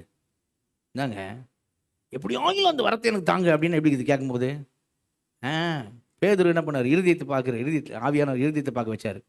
பேதுரு சொன்னார், நீ கசப்பான பிச்சில் இருக்கிற, பாவக்கட்டில் இருக்கிற, நீ ஒழுங்காக மனம் திரும்பு, தேவன்ட்டு அறிக்கை பண்ணு, ஒருவேளை உன்னை மன்னிப்பார். நீங்களே பாருங்க வாசனம் வார்த்தையெல்லாம் சரியா? இல்லைன்னா அவ்வளோதான்டா நீ அப்படின்னு சொன்னோன்னா, ஐயோ நீங்கள் சொன்ன இது எனக்கு நடக்காதபடிக்கு பார்த்துக்கிடுங்கன்றான். சரியா? இவன் உண்மையாக ரசிக்கப்பட்டவன் கிடையாது. ஆனால் எத்தியோப்பிய மந்திரியை பாருங்க, அதே அதிகாரத்தில் தான் இருக்குது. ஏசாயா புத்தகத்தை வாசித்துன்னு வரான். கவனிங்க. இப்போ தண்ணீர் இருக்கு இடம் வந்தோடனே பிலிப்பு கேட்குறான், பிலிப்பை பார்த்தவன் கேட்குறான், தண்ணீர் இருக்குது, ஞானஸ்தானம் பெறதுக்கு தடை என்ன? சரியா? பிலிப்பு யோசிப்பான் என்னன்னு. அங்கே சீமோன் எடுத்தான் ஞானஸ்தானம், ஆனால் அவன் என்ன பண்ணல? உண்மையாக ரசிக்கப்படல. இவன் உண்மையாக ரசிக்கப்படணும். சொன்னால் தண்ணி இருக்குது என்ன நான் எடுக்கலாமாண்ணா? தடை என்னன்னா, தடை ஒன்றும் இல்லை, நீ முழு இருத்தோட விசுவாசித்தான். அல்லேலூயா. எதை விசுவாசித்தான்? நான் சொன்னேன், இவன் எத்தியோப்பிய மந்திரி அற்புதம் எதையும் பார்க்கல, சத்தியத்தை பார்த்தான். ஏசாயால எழுதியிருக்கிறது யாரை பத்தி எழுதிருக்கிறது? இயேசு பத்தி எழுதியிருக்கிறது. இவன் பிரசங்கம் பண்ணான், சத்தியத்தை விசுவாசம். இப்போ சொன்னா, நான் விசுவாசிக்கிறேன் இயேசு தேவகுமாரன்னு நான் விசுவாசிக்கிறேன். இப்போ இறங்கு தண்ணியில, இப்போ ஞானஸ்தானம் எடுத்துக்கோ. அல்லேலூயா. உண்மையா ரசிக்கப்பட்டவனா போனான் ஊருக்குள்ள இருந்தவன், சமாரியப்பட்டு இருந்தவன் உண்மையா ரசிக்கப்படலாமே. ரைட்டா? இப்போ என்ன இது புரியுதா வித்தியாசம்? அப்போ எதுக்கு முக்கியத்துவம் கொடுக்கணும்? சத்தியத்துக்கு. அல்லேலூயா. சத்தியம் ரொம்ப முக்கியம். கனிகள் ஆண்டவருக்கு எது முக்கியத்துவம் கொடுக்குறது? அதுக்கு தான் நம்ம என்ன செய்யணும்? முக்கியத்துவம் கொடுக்கணும். நம்ம ஆண்டு முக்கியத்துவம் கொடுக்குது, பைபிள் முக்கியத்துவம் கொடுக்குது. எதுக்காங்க? வருஷ கடைசியிலேருந்து ஒரு செய்தி கேட்குறோம், என்னத்துக்கு முக்கியத்துவம் கொடுக்கணும்? ஆண்டவர் எதுக்கு முக்கியத்துவம் கொடுக்குறோம் அதுக்கு நாம முக்கியத்துவம் கொடுக்கணும். கரங்க தெளிவாக சொல்லுவோமா? ஆண்டவர் எது பாரமானதெல்லாம் வேணாம் உனக்குன்றார். பாரமான என்னை நோக்கி ஓடி வா, என்னை போல மாறு. அல்லேலூயா. இயேசு போல மாற ஆசைப்படுறவங்க நம்ம எல்லாம் ஆசைப்படுறவங்க மட்டும் கரங்க தெளிவிலே சொல்லுங்க. யாருக்குங்க ஆசை இருக்காது இயேசு போல மாற? சொல்லுங்க. நிஜமா சீரியஸா நம்ம வீட்டில் ஒருத்தர் நம்ம ஹஸ்பண்ட் இயேசு போல மாறினா யாருக்கு ஆசீர்வாதம்? சொல்லுங்க. டப்புன்னு சொல்லுங்க. யாருக்கு? டைம் இல்லை, டப்புன்னு சொல்லுங்க. யாருக்கு? ஒய்ஃபுக்கு ஆசீர்வாதம். சரி, ஒய்ஃப் இயேசு போல மாறினா யாருக்கு ஆசீர்வாதம்? ஹஸ்பண்டுக்கு ஆசீர்வாதம். அம்மா இயேசு போல மாறிட்டா யாருக்கு ஆசீர்வாதம்? அப்பா இயேசு போல மாறிட்டா யாருக்கு ஆசீர்வாதம்? பிள்ளைங்க இயேசு போல மாறினா யாருக்கு ஆசீர்வாதம்? எப்படி இருக்கு பார்த்தீங்களா? மொத்த குடும்பம், எல்லா குடும்பமும் இயேசு போல மாறினா எங்க ஆசீர்வாதம்? சபைக்கு ஆசீர்வாதம். பாஸ்டர் இயேசு போல மாறினா யாருக்கு ஆசீர்வாதம்? சபைக்கு ஆசீர்வாதம். இல்லையா? கரெக்டா இல்லையா? என் ஜென்ம சோபத்தில் நான் இருந்தேன்னு வைங்க, அவ்வளோதான் போச்சு. இல்லையா? ஆமாங்க. அப்போ நான் என்ன செய்ய? இயேசு போல பிரசங்கம் எனக்கு தானுங்க. அப்போ நான் இயேசு போல செய்யணும், மாறணும். இல்லை? அப்போ அதுதான் முக்கியம். அப்படின்னா நான் அதை அபியாசப்படுத்து. ஆவியான நமக்கு உதவி செய்வார். அல்லேலூயா. சரி, அப்போ தான் காரியம் என்ன? அதனால தான் எப்படின்னா பார்த்தீங்களேன், வரங்களை ஆவியானவர் பகிர்ந்து கொடுக்குறார். எல்லாருக்கும் எல்லாம் வரம் இல்லை, ஒரே ஆளுக்கும் போது வரம் தரல. வரங்கள் பகிர்ந்து கொடுக்கப்படுது. ஆனால் கனிகளை பகிர்ந்து கொடுக்குறாரு. அதனால தான் ஆவியின் கனிகள் இல்லை. என்னன்னு இருக்கு? ஆவியின் கனியோ ஆரஞ்சு பழம் மாதிரி சொல்லியிருக்கு. ஆரஞ்சு பழத்தை குடிச்சு ஒரு சொல்ல கொடுக்கல. இந்தா உனக்கு அன்பு, சமாதானம், சந்தோஷம், சாந்தம், தயவு, நீடிய பொறுமை, நற்குணம், விசுவாசம், இச்சை அடக்க வச்சுக்க. இப்படியே கொடுத்தாரு. என்கிட்ட அன்பு இருக்கு, அவங்ககிட்ட இச்சை அடக்கு, அவங்ககிட்ட அப்படியே வருது. எல்லாருக்கும் எல்லாம் வேணும். நல்லா உச்சாமலையிலே சொல்லுங்க. எல்லாருக்கும் அப்படி, எல்லாருக்கும் ஆவியின் கனி என்ன பண்ணும்? ஆரஞ்சு பழம் எல்லாருக்கும் வேணும்.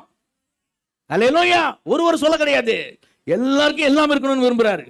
ஆனா வரங்கள் வரும்போது, இப்போ வரங்கள் வரும்போது எல்லாருக்கும் எல்லாம் இருக்கணும்னு விரும்புறாரா?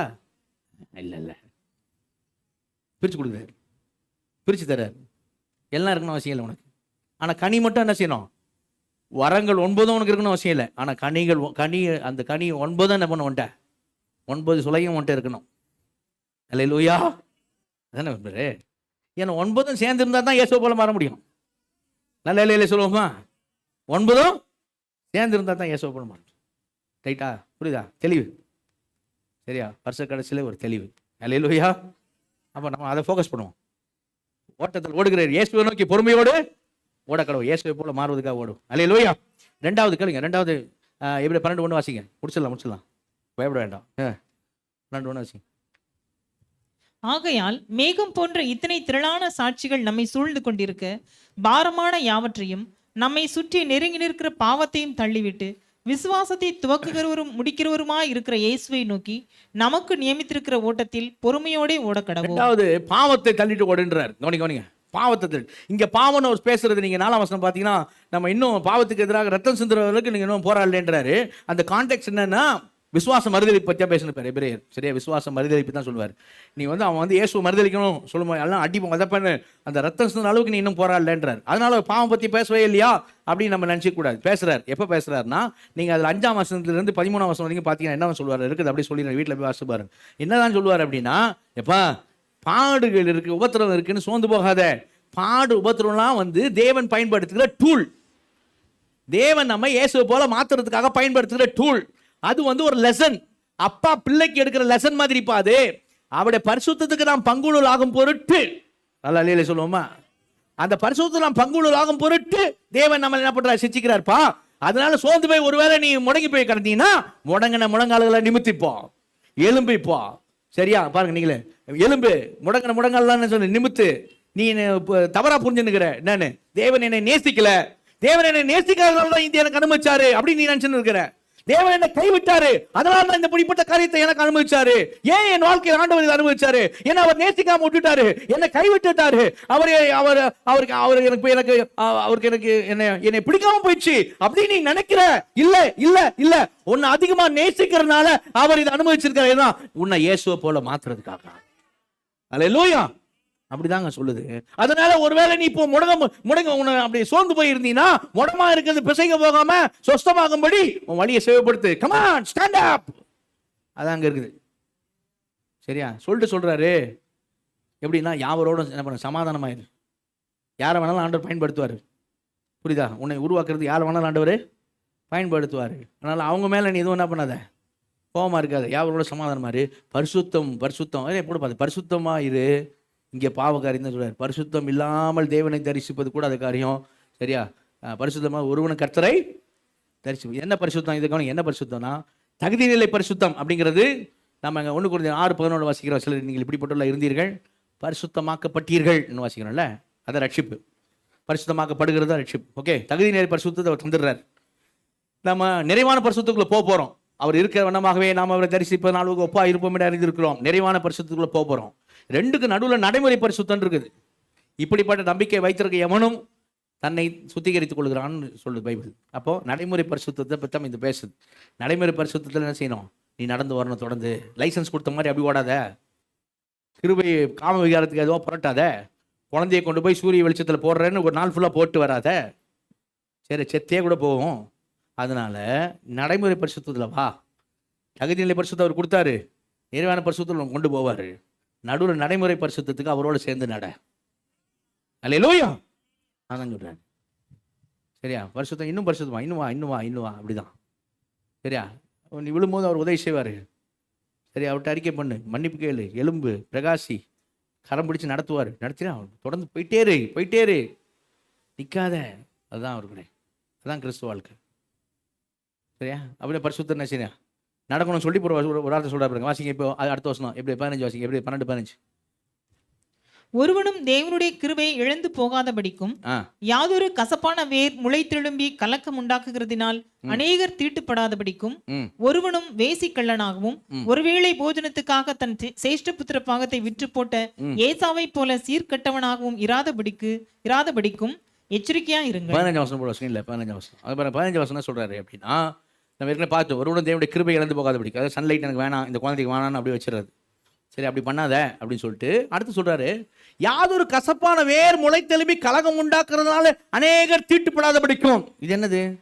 திடீர்னு கசப்பான வேருங்கிறாரு, முளைத்தெழுந்து கலகன்றாரு, அநேகர் தீட்டுப்படுவான்றார். என்னது அப்படின்னா, இவர் பழைய ஏற்பாடு கோட் பண்றாரு. உபாகமம் 29ஆம் அதிகாரத்தில் 17ஆம் வசனம் 18ஆம் வசனத்தை வச்சு பேசுறாரு. போடு பஸ்கில்ல. உபாகமம் 29 17 18 அங்கே என்ன சொல்லப்பட்டிருக்கும்? மோசை கொண்டு ஜனங்களுக்கு, இஸ்ரவேல் ஜனங்களுக்கு, உங்களுக்குள்ள எவனாவது பார்த்துக்க, வெள்ளினாலும் பொன்னினாலும் நரகான விக்கிரக அவன் மற்ற ஜாதிகள் செய்யறதை பார்த்துருக்கீங்க. அடுத்த வசனம் பாருங்க. அவைகளை செய்விப்போம் வாருங்கன்னு சொல்லி எவனாவது கர்த்தரை விட்டு அகத இருதயம் உள்ள ஒரு புருஷனாகிலும் ஸ்திரீயாயிலும் குடும்பமாயிலும் கோத்திரமாயிலும் உங்களுக்கு இராதபடிக்கு நஞ்சையும் எட்டியையும், அதான் கசப்பு. நஞ்சை எட்டிங்கிறத கசப்பு. நஞ்சையும் எட்டியும் முளைப்பிக்கிற யாதொரு வேர் உங்களுக்கு இராதபடிக்கு பாருங்க அப்படின்னு அர்த்தம். கர்த்தரை விட்டு விலக சொல்லி உங்களை கூட்டிட்டு போற எவனும் உங்களுக்குள்ள இராதபடி பாருங்க, நீங்க ஜாக்கிரதையா இருங்க. அல்லேலூயா. இது கர்த்தரை விட்டு விலகிறது கான்டெக்ஸ்ட் அங்க எங்க இஸ்ரேல் மக்களுக்கு. எபிரேயர் நிருபத்துக்கு வரும்பொழுது அவங்க எங்க போறாங்க? ரிட்டர்னா யூத மார்க்கத்துக்கு போறாங்க. அப்ப அவங்க வேற தேவனிடத்துல போல, யெகோவா தேவன்ட்ட தான் போறாங்க. அப்போ கான்டெக்ஸ்ட் என்னன்னு சொன்னா இங்க ஏன் கொண்டு வர்றாங்கன்னா, சத்தியத்தை விட்டு விலகி போயிடாத. கணக்குதலை சொல்லுவோமா? எங்க போயிடாத? சத்தியத்தை விட்டு விலகி போயிடாத. சத்தியத்தை விட்டு விலகி போவாங்களா பாஸ்டர் அப்படின்னு நீ கேட்டீங்கன்னு வைங்களேன். 184 அதிகாரத்துல 3ஆம் வசனம் வாசிங்க. 184 அதிகாரத்துல 3வது வசனம். 2 தீமோத்தேயு. ஏனென்றால் அவர்கள் ஆரோக்கியமான உபதேசத்தை பொறுக்க மனதில்லாமல் செவித்தின உள்ளவர்களாக. என்ன மனசு இல்ல? இல்ல, எதுக்கு மனசு இல்ல? ஆரோக்கியமான உபதேசத்தை பொறுக்க மனதில்லாமல். பெரிய அது மனசு இல்ல. கண்ணிகள் தான் முக்கியம். we want show off. எங்களுக்கு ஷோ ஆஃப் தான் முக்கியம்.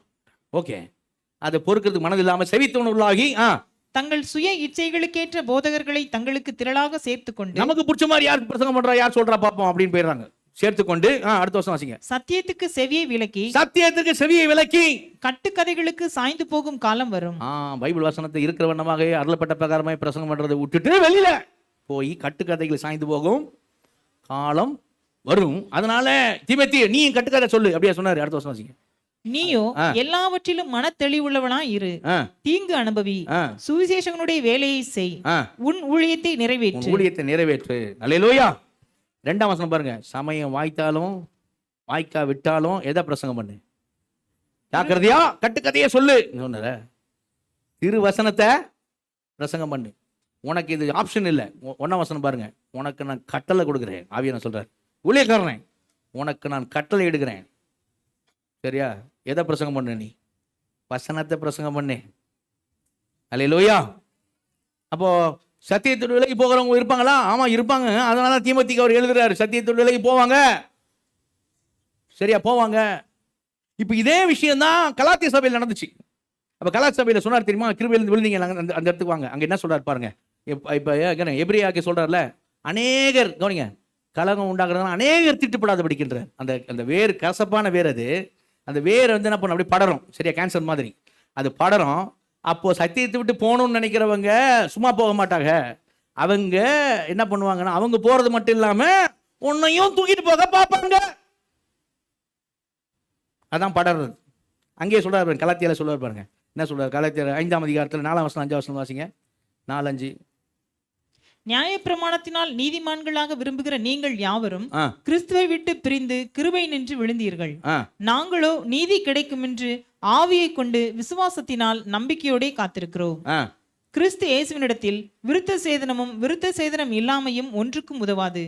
அன்பினால் கிரியை செய்கிற விசுவாசமே உதவும். வெளியரங்கமான மாம்சமான ஷோ ஆஃப், வெளியரங்கமான காரியம் விருத்த சேதனம், மாம்சத்தை விருத்தி நடந்திருக்கிறேன். சரி, அதெல்லாம் ஒண்ணுக்கு உதவாதுடா. அன்போடு கிரியை செய்யற விசுவாசம் தான் உதவும். அல்லேலூயா. இந்த அன்பு ஆவின் கனியா? டக்குன்னு சொல்லுங்க. அன்பு ஆவின் கனியா? ஆமா. விசுவாசம்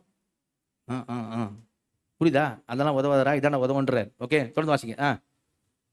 நீங்கள் நன்றாய் ஓடினீர்களே, சத்தியத்திற்கு கீழ்ப்படியாமற் போக உங்களுக்கு தடை செய்தவன் யார்? அப்ப யாரோ என்ன பண்ணிட்டாங்க? கலாத்திய சபையை சொல்லுங்க, என்ன பண்ணிட்டாங்க? நல்லா ஓடிட்டு இருந்தவங்கள தடை பண்ணிருக்காங்க யாரோ. சரியா? அடுத்து வாசிங்க. இந்த போதனை உங்களை அழைத்தவரால் உண்டானது அல்ல. இது வேற ஒரு சுவிசேஷம். இது உங்களை அழைத்தவரால் உண்டாகல. அப்புறம் அடுத்த வசனம். புளிப்புள்ள கொஞ்சம் மாவானது பிசைந்த மாவு அனைத்தையும் உப்ப பண்ணும். இதைத்தான் எபிரேயாக்கே சொல்றாரு. புரியுதா? கொஞ்சம் மாவு என்ன பண்ணும்? பிசைந்த மாவு முழுதும் புளிப்பாக்க என்ன செய்யும்? பார்க்கும். ஜாக்கிரதையாரு. நீங்க அப்படிதான் பண்ணாங்க கலாத்திய சபையில. கலாத்திய சபையில இயேசு கிறிஸ்து மரித்து ஜீவனை கொடுத்து அடக்கம் பண்ணப்பட்டு வீட்டில் இருந்த விசுவாசத்தில் ரட்சிக்கப்பட்டவங்க புரஜாதிகள் யூதர்கள் வந்து கலக்கிறதுனால அவங்க என்ன பண்ணாங்க அப்படின்னா, அப்போ விருத்த சேதனம் எடுக்கணும், நியாயப்பிரமாணத்தை கை கொண்டா தான் பரலோகம் போக முடியுமா? ஆமாமா, ஆபிரகாம்கிட்ட சொன்னார்ல விருத்த சேதனத்தை பத்தி, மோசேகிட்ட சொன்னார்ல இதன்படி கை கொள்ள வேண்டும்னு. நீங்க அதெல்லாம் விட்டுட்டு ஏசுன்னு சொல்லுங்கிறீங்க. ஏசு சொன்னா எப்படி? ஏசு விசுவாசத்தை மட்டும் போயிடுவியா? இதெல்லாம் செய்யணும் அப்படின்னு சொன்னோம். அப்படியா அப்படின்னு போயிட்டாங்க. இப்ப போனவன், சத்தியத்தை விலகி போனவன், அவன் மட்டும் போல. இருக்கிற ஆட்கள் என்ன பண்ணா, நாங்க போயிட்டோம், நாங்க குடும்பமா போயிட்டோம், ரொம்ப நல்லா இருக்கேன். இப்ப அங்கே ரொம்ப நல்லா இருக்கு, எங்களுக்கு குடும்பமாக போய் ரொம்ப நல்லா இருக்குன்னு. நாங்கள் இப்போ தான் ஜெபத்தில் ரொம்ப வளர்கிறோம். இப்போ தான் நாங்கள் நிறையா நாங்கள் என்ன சொல்ல நல்ல ஆவியில் நிறையிறோம். இப்போ தான் நல்ல ஊழியெல்லாம் செய்கிறோம். நீயும் வா, ஒரு நாளாவது வந்து பாரு. அப்படி தான் கலாத்திய சபையை கலக்குறாங்க. அவர் சொன்னார் அடுத்த வருஷத்தில் அவன் எப்படி சொன்னார் பாருங்க, 10ஆம் வசனத்தில் 5:10 அவன் எல்லாம் தறி புண்டு போனால் நலமா இருக்குன்றார். உங்களை கலக்கிறவன் எப்படிப்பட்டிருந்தாலும் சரி தனக்கேற்ற ஆக்கினை என்ன செய்வான், அடைவான். 12ஆம் வசனம் பாருங்க, உங்களை கலக்கிறவர்கள் தறி புண்டு போனால் நலமா இருக்கு. கோபம் வருது பவுலுக்கு, சரியா? ஏன்னா அவன் வெளிகரமான காரியத்துக்கு முக்கியத்துவம் கொடுக்குறான். அவர் சொல்கிறார், உன்ட்ட வந்து வைராக்கம் பாராட்டுறான்ல, நல்லா உன்ட்ட அன்பாக பேசுகிற மாதிரி பேசுகிறான்ல, அன்பாக தானே கூப்பிட்றேன், நீ ஜாக்கிரதையா இரு. ஏன் அப்படின்னா அப்படி தான் கூப்பிடுவான். ஏன்னா அது பாருங்க, அவர் எப்படி சொல்கிறார் பாருங்க, 6ஆம் அதிகாரத்தில் வாங்க, 6ஆம் அதிகாரத்தில் 12-13 வசனம் வாசிங்க. மாம்சத்தின்படி நல்வேஷமாய் காணப்பட விரும்புகிறவர்கள் எவர்களோ, நல்லா திரும்பி வாசிங்க, அதை நல்லா கவனிங்க அந்த வார்த்தையை. மாம்சத்தின்படி நல்வேஷமாய் காணப்பட விரும்புகிறவர்கள் எவர்களோ, யாரு ஷோ பண்ணி சபையில ஆவிக்குரியவர்கள் காமிக்க விரும்புகிறார்களோ அவர்கள் தாங்கள் கிறிஸ்துவினுடைய சிலுவை நிமித்தம் துன்பப்படாதபடிக்கே உங்களை விருத்த சேதனம் பண்ணி நீங்களும் அதே மாதிரி எங்களை மாதிரியா சத்தியத்தை விட்டுருங்க, ஷோ ஆஃப்குள்ள வாங்க அப்படின்னு கட்டாயம் பண்ணுவாங்க. வெளியரங்கமான காரியம், சரீரத்துல விருத்த சேதனம் வெளியரங்கமான காரியம். அடுத்த வருஷம் வாசிங்க. விருத்த சேதனம் அடைந்திருக்கிற அவர்களும் நியாயப்பிரமாணத்தை கை கொள்ளாமல் இருக்கிறார்கள். கை கொள்றது கிடையாது நியாயப்பிரமாணத்தை, அப்புறம் என்னத்துக்கு சும்மா பெருமை. வாசிங்க, தொடர்ந்து வாசிங்க. அப்படி இருந்தும் அவர்கள் உங்கள் மாம்சத்தை குறித்து மேன்மை பாராட்டும்படிக்கு நீங்கள் விருத்த சேதனம் பண்ணிக்கொள்ள வேண்டும் என்று விரும்புகிறார்கள். விருத்த சேதனம் பண்ணிக்கொள்ள வேண்டும் என்று விரும்புகிறார்கள். புரியுதா? எது காரியம்ன்றாரு? 15ஆம் வசனம் வாசிங்க. எது காரியம்? கிறிஸ்து இயேசுவுக்குள் விருத்த சேதனமும் ஒன்றுமில்லை, விருத்த சேதனம் இல்லாமையும் ஒன்றுமில்லை, புது சிருஷ்டியே காரியம். புது சிருஷ்டியே காரியம். நீங்க வெளிப்படுத்து விசேஷம் 2ஆம் அதிகாரத்தில் எபேசு சபைக்கு தூதனுக்கு எழுதுன்னு சொல்லுவார் இயேசு. அங்க என்ன சொல்லுவார், அந்த சபையை எல்லாம் இருக்குது உன்ட்ட, பயங்கரமா பிரயாசப்படுற, எல்லாம் உன்ட்ட இருக்குது, ஆனா உன்னை விட்டுட்ட. எதை விட்ட? ஆதி அன்பை விட்டேன்னு உன் பேரில் எனக்கு ஒரு குறை உண்டு, மனம் திரும்புன்றார். அப்போ ஆண்டவர் எதை விரும்புகிறார் சொல்லுங்க? ஆதி நீ நீ மற்றதை செஞ்ச, அதை செஞ்ச, இதை செஞ்ச, நான் ஆதி அன்பு எங்கன்றார். இவங்களை அப்படி தான் கேட்பார் கலாத்திய சபை. ஆவியில் ஆரம்பம் பண்ணி நீங்கள் மாம்சத்தை முடிக்க போறீங்களா? எப்படா நீங்கள் வேற சுவிசேஷத்தை ஏற்றுக்கிறீங்க அப்படின்வார். வேற சுவிசேஷம் பிரசங்கிக்கிறவன் சபிக்கப்பட்டவன் அப்படின்வார். கோவம் வருது பவுலுக்கு. சரி, ஏன்னா வெளியரங்கமான காரியங்கள், வெளியரங்கமான காரியத்தை முக்கியத்துவம் கொடுக்குறாங்க, சரியா? ஆனால் பைபிள் சொல்லுது, அவருடைய கனிகளினால் நீங்கள் அவரை அறிவீர்கள். அல்லேலூயா. ஒன்றும் இல்லைங்க, வரங்கள் பற்றி ரொம்ப பேசுறது எங்கள் கொரிந்தி சபையில் தான். கொரிந்தி சபையில் 1 Corinthians 12ஆம் அதிகாரத்தில் வரங்கள், 14ஆம் அதிகாரத்தில் வரங்கள், சாண்ட்விச் மாதிரி நடுவில் ஒரு அதிகாரங்க 13. அங்கே வந்து என்ன சொல்கிறார் அவர்? அங்கே என்ன சொல்கிறாருன்னா, உன்கிட்ட என்ன வர இருந்தாலும் சரி, உன்கிட்ட சொல்லுங்க, உன்கிட்ட அன்பு இல்லைன்னா நீனு ஒன்றும் இல்லை, நத்திங், வேஸ்ட். எங்கேயாவது பைபிளில் நல்லா கவனிங்க, வரங்கள் இருந்து ஆனால் கனி ஒன்றை இல்லைன்னா யூ ஆர் நத்திங்னு பைபிள் சொல்லுது. எங்கேயாவது பைபிளில் கனிகள் ஒன்றை இருந்து வரங்கள் இல்லைன்னா நீ நத்திங், நீ ஒன்றுமில்லை, எங்கேயாவது பைபிள் இருக்காங்க? சர்வீஸ் நான் முடிச்சிடறேன், யாராவது பைபிள் வசனம் காமிங்க. நான் இதுவா சேலஞ்ச் பண்ணுற பெருமையாக அப்படி சொல்ல, நான் அப்படி தப்பாக எடுத்துக்காதீங்க எனக்கு தயவுசெய்து. நான் உங்களுக்கு புரிய வைக்கிறேன், பைபிள் எப்படி இருக்குன்னு நான் புரிய வைக்கிறேன். பைபிள் எப்படி சொல்லுதுன்னா, உன்ட்ட 1000 வரம் இருந்தாலும் சரி, உன்ட்ட கனி இல்லைன்னா யூ ஆர் நத்திங், நீ வேஸ்ட். உன்ட்ட இருக்கிறதும் வேஸ்ட், உனக்குள்ள இருக்க இதுவும் வரங்களும் வேஸ்ட். அப்படிதான் பைபிள் சொல்லுது. எங்க வரங்கள் இருந்தும் கனி இல்லைன்னா நீனு நத்திங். வரங்கள் இருந்தும் கனி இல்லைன்னா நீ நத்திங். கனிகள் ஒன்று இருந்து வரங்கள் இல்லை, நீ நத்திங். அப்படி எங்க பைபிள் இருக்காங்க? நீ ஒன்றும் இல்லை, இந்த பைபிள் எங்கேயாவது இருக்கு? கனிகள் இருந்து வரங்கள் இல்லைன்னு நத்திங்க, நத்திங்கன்னு எங்கேயுமே இல்லை. நான் சொல்லி புரியுதா? பைபிள் எதுக்கு முக்கியத்துவம் கொடுக்குதா? ஏசோ போல மாறுவது, மறுரூபமாவது, சரியா? பைபிள் எப்படி சொல்றேன்னா, நம்ம எல்லாரும் இயேசுவை போல வல்லமையாய் ஊழியம் செய்ய வேண்டும் அப்படி இருக்கா எங்கேயா பைபிள்ல? சொல்லுங்க, டக்குன்னு சொல்லுங்க, டைம் ஆச்சு, முடிச்சிடலாம். நம்ம எல்லாரும் வல்லமையா இயேசுவை போல ஊழியம் செய்ய வேண்டும் அப்படி எங்கே இருக்காங்க? எங்கேயாவது பைபிள்ல நம்ம எல்லாரும் வல்லமையா இயேசுவை போல ஊழியம் செய்ய வேண்டும் இருக்கா? வல்லமையா இயேசுவை போல ஊழியம் செய்ய வேண்டும், வல்லமையா ஏன் செஞ்ச மாதிரியா அப்படியே செய்யணும் அப்படி எங்கே இருக்கா? இல்லை, சரியா? அப்படி இல்லை. ஏன் சொன்னார், என்னை விசுவாசிக்கிற நான் செய்த கிரிகளை தானும் செய்வான், இவைகளை பார்க்கும் பெரிய காரியங்களா செய்வான் அப்படின்னு ஒரு வசனத்தில் முடிச்சிட்டாரு. ஒரு வசனத்தை அதை முடிச்சிட்டார். ஆனா அந்த யோவான் 15 அதிகாரம் ஃபுல்லா எதை பத்தி பேசுறாரு? 15 ஃபுல்லா எதை பத்தி பேசுறாரு?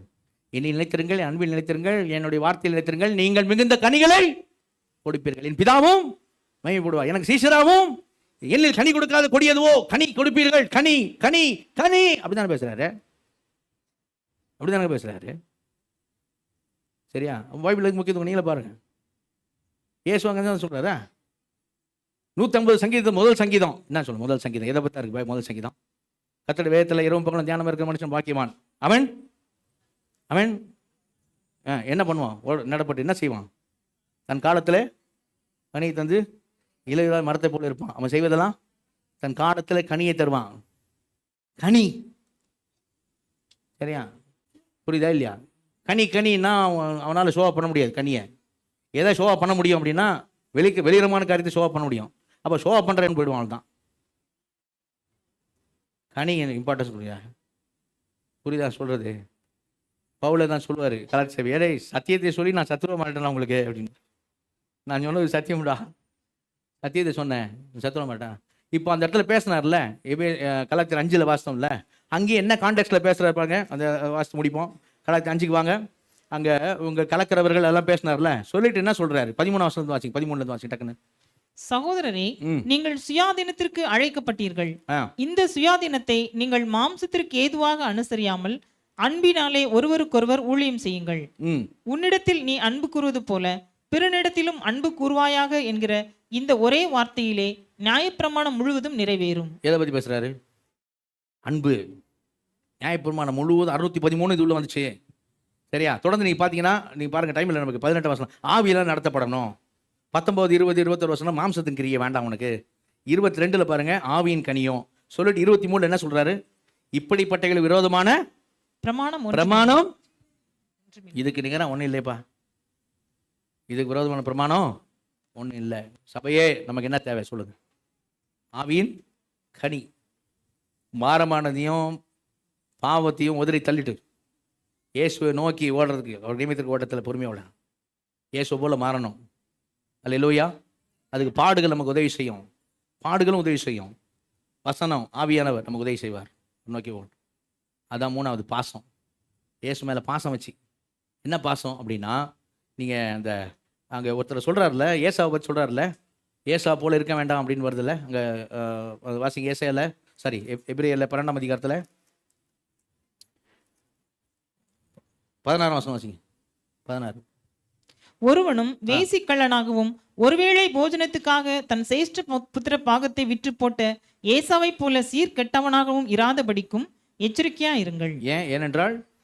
ஏனென்றால் பிற்பாடு அவன் ஆசீர்வாதத்தை சுதந்திரித்துக் கொள்ள விரும்பியும் ஆகாதவன் என்று தள்ளப்பட்டதை அறிவீர்கள். அவன் கண்ணீர் விட்டு கவலையோட தேடியும் மனம் மாறுதலை காணாமற் போனான். ஏசா சொல்றாரு, ஏசா அவனுக்கு வயிறு பசிச்சது. நல்லா கவனிங்க, வயிறு பசிச்சது. அப்போ சேஷபுத்திர மூத்த பையன் சேஷபுத்திர பாகன்ற பெரிய ஸ்லாக்கியம் வந்துட்டு இருக்குது. ஆனா அவன் அதை அசட்டை பண்ணினான்.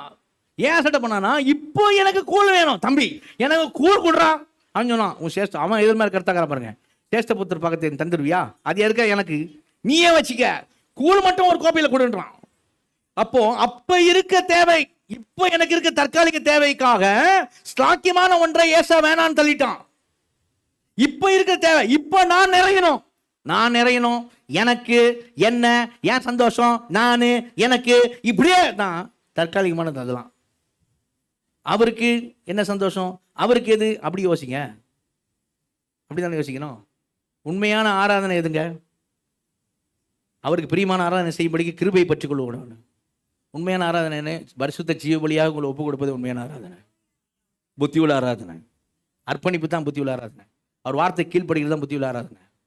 போஜனத்தினால இருதயம் போஜன 13 பாருங்க, 13 சொல்ல பாருங்க, 9ஆம் வசனம் பாருங்க. போஜன பதார்த்தத்தினால இருதயம் ஸ்திரப்படுறது இல்லை, கிருபையினால இருதயம் ஸ்திரப்படுவது நல்லது.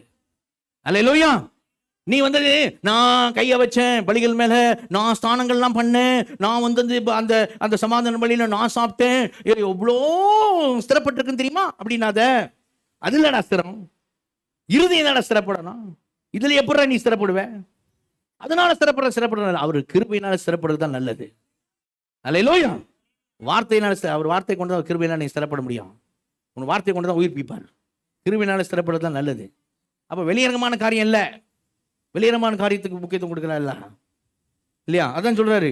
அப்போ ஏசாவை என்ன சொன்னா, அவன் தற்காலிகமான ஒரு காரியத்திற்காக ஸ்லாக்கியமான ஒன்றை வேணான்ட்டான். நீயும் அங்கே எபிரேயஸ் கான்டெக்ஸ்ட் என்ன தெரியுமா? நீயும் இப்போ பாடு வரும், இப்போ உபத்திரம் வரும், இயேசுவோட இருந்தா இப்போ மரணம் வரும் அப்படின்ட்டு இப்போ இருக்கிறது இது வேண்டாம் எனக்கு அப்படின்னு, இந்த பாடு வேணாம், உபத்திரம் வேணாம், மரணம் வேணாம், அடி உத வேணான்றவன அப்படின்ட்டு ஸ்லாக்கியமான ஒன்று விட்டுறாத அப்படி கொண்டாடுறாரு. ஏசா அப்படி விட்டான். பின்னாடி அவன் அழுகான் அவங்க அப்பாட்ட, எப்பா வேற ஆசீர்வாதமே இல்லையாப்பா உன்ட்ட, மொத்தத்தையும் அவன்கிட்ட கொடுத்துட்டு வேற ஒண்ணுமே உன்ட்ட இல்லையாப்பா அப்படின்னு ஓன்னு அழுதான். நீ ஆதியாகமம் 27 வாசித்து பாரு. ஒப்பாய் வச்சான். அதுதான் இங்க எப்படி ஆக்கின்னு சொல்றாரு. அவன் அழுதான், புரண்டான், எல்லாம் மனம். ஆனாலும் அந்த சேஷ்ட புத்திரப்பாங்க அவனுக்கு கிடைக்கல. அவள் தான் சத்தியத்தை விட்டு விலகுவது எளிது, சரியா? ஆனால் நீ பாரம் சுமக்கலாம் மாறிடுவேன். கிருபையினால் இறுதியும் ஸ்திரப்படுவது தான் நல்லது. அல்லேலூயா. அது சொல்லிட்டு தான் சொல்கிறாரு. பாசம் என்ன தெரியுமா? அந்த 12ஆம் அதிகாரத்தை பாருங்களேன் வேகமாக. அந்த 18ஆம் வசனத்துல தான் சொல்கிறாரு, எப்பா அந்த பழைய உடன்படிக்கை வந்து அந்த அக்னி மலை மேலே இறங்கி வந்தார், சீனாய் மலை மேலே. அவங்களே பயந்தானுங்க. எப்பா நாங்கள் வரலப்பா, எங்கிட்ட அவர் ஸ்ட்ரெயிட்டாக பேச வேணாப்பா, மோசே நீ போப்பா, நீ செத்தாலும் ஜாவ, நீ போய் பேசிட்டு வந்து என்கிட்ட சொல்லுன்னா. அந்த மோசேவே எப்படி இருந்தான்னு சொன்னா, எப்பா போடப்பா இப்படி 18ஆம் வசனத்துல இருந்து, சரியா?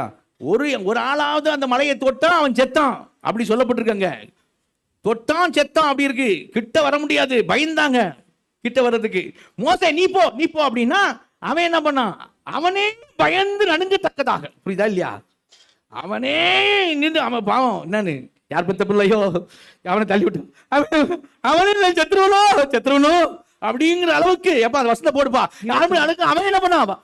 அவனே பயந்துட்டு இருந்தான், சரியா? அவனே 21 அவனே பயந்து நடுங்கத்தக்கதாக இருந்தான். அப்படி இருந்துங்க சொல்றாரு, தேவ பிள்ளைகளை நாம் அந்த மலைக்கிட்ட, சீனாய் மலைக்கிட்ட போல நம்ம சீயோன் கிட்ட வந்துருக்கிறோம். நல்ல கவலை சொல்லுவோமா? நம்ம பூமியில் இருக்கிற எருசலேமுக்கு வரல, பரம எருசலேமே. அல்லேலூயா. நம்ம 1000 தேவதூதர்கள் எடுத்திருக்கோம். நீதிமான்கள் சபை, அடுத்து பாருங்க, நீதிமான்கள் சபை, பூரணாக்கப்பட்ட பரிசுத்தவான்களுடைய ஆவிகள் எடுத்திருக்கோம், சரியா? நம்ம என்ன பண்ணியிருக்கிறோம் அப்படின்னா, அப்புறம் எங்க வந்திருக்கிறோம்? ஆபேல் ரத்தம் பழிக்கு பழி வாங்கணும்னு பேசிச்சு. நாம நன்மையானது பேசுற இயேசு கிறிஸ்து ரத்தத்திட்ட வந்திருக்கிறோம். அல்லேலூயா. இப்படிதான் நம்ம வந்திருக்கிறோம். அப்போ மலை மேலே இறங்கி வந்து பேசினவருக்கு செவி கொடுக்க மாட்டோம்னு அவங்க சொன்னாங்க, அவங்களுக்கே பனிஷ்மெண்ட். அப்படின்னா இப்போ பரலோகத்துல இருந்து பேசிக்கிட்டு இருக்காரு, உன்ட்ட செவி கொடுக்க மாட்டோம்னு சொல்லலாம், எப்படி தப்பித்து போவேன்? இதங்க தெரியுமா? அங்கே 2 சொன்னார் தெரியுமா? 2ஆம் அதிகாரத்தில் ரட்சிப்பை கொடுத்து கவலையிட்டு போனாலும் எப்படி தப்பித்துக்கொள்வோம், வர தண்டனைக்கு எப்படி தப்பித்துக்கொள்வோம் அப்படின்னு அந்த இது கொண்டாடுறீங்க, சரியா? இப்படி இந்த பயத்தினால தான் அப்படி பேசுகிறார். என்ன பேசுகிறார்? தைரியமாக கிருபாசன தண்டையில் சேர கடவுள். ஏன்னா 10ஆம் அதிகாரத்தில் 19ஆம் வசனம் சொல்லுவார், பிரதான ஆசிரியர் தன் மாம்சத்தை கிழிச்சு புதிய மார்க்கத்தை உண்டாக்கி இருக்கிறாரு, அதனால தைரியமா வா. எங்கப்பா நான் சேர கடவும் தான் எபிரேயர்ல. வா உள்ள வா, சேரு வா, விசுவாசத்தோடு வா, என்ன சுத்தமாகப்பட்ட இருதயத்தோடு வா, கழுவப்பட்ட சரீரத்தோடு வா, வா வா வா உள்ள வா, வா வா வா அப்படிதான் கூடுவார். போயிடாத, சில சபை கூட விட்டுட்டு போறப்ப நீ போயிடாத, புரியுதா இல்லையா? ஆமா, நாளானது எவ்வளவு சமயமா இருக்கானா அவ்வளோ புத்தி சொல்லு, இப்படிதான் கூட. இப்போ என்ன சொல்றாரு தெரியுமா? பாசம் எங்க தெரியுமா இருக்குது? பாசம் சொல்றாரு 26 எபிரேயர் 12 26 27 28. அதில் என்ன பாசம் சொல்றாங்க இருங்க, நான் சொல்லிடுறேன். அது என்ன சொல்றாருன்னா, அந்த அப்போ வந்து சீனாய் மலை மேலே இறங்கும் போது பூமி அதிர்ந்துச்சு, சரியா?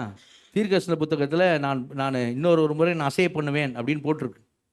அப்போ இன்னொரு முறை என்ன பண்ணுவார்? அசைய பண்ணுவார்.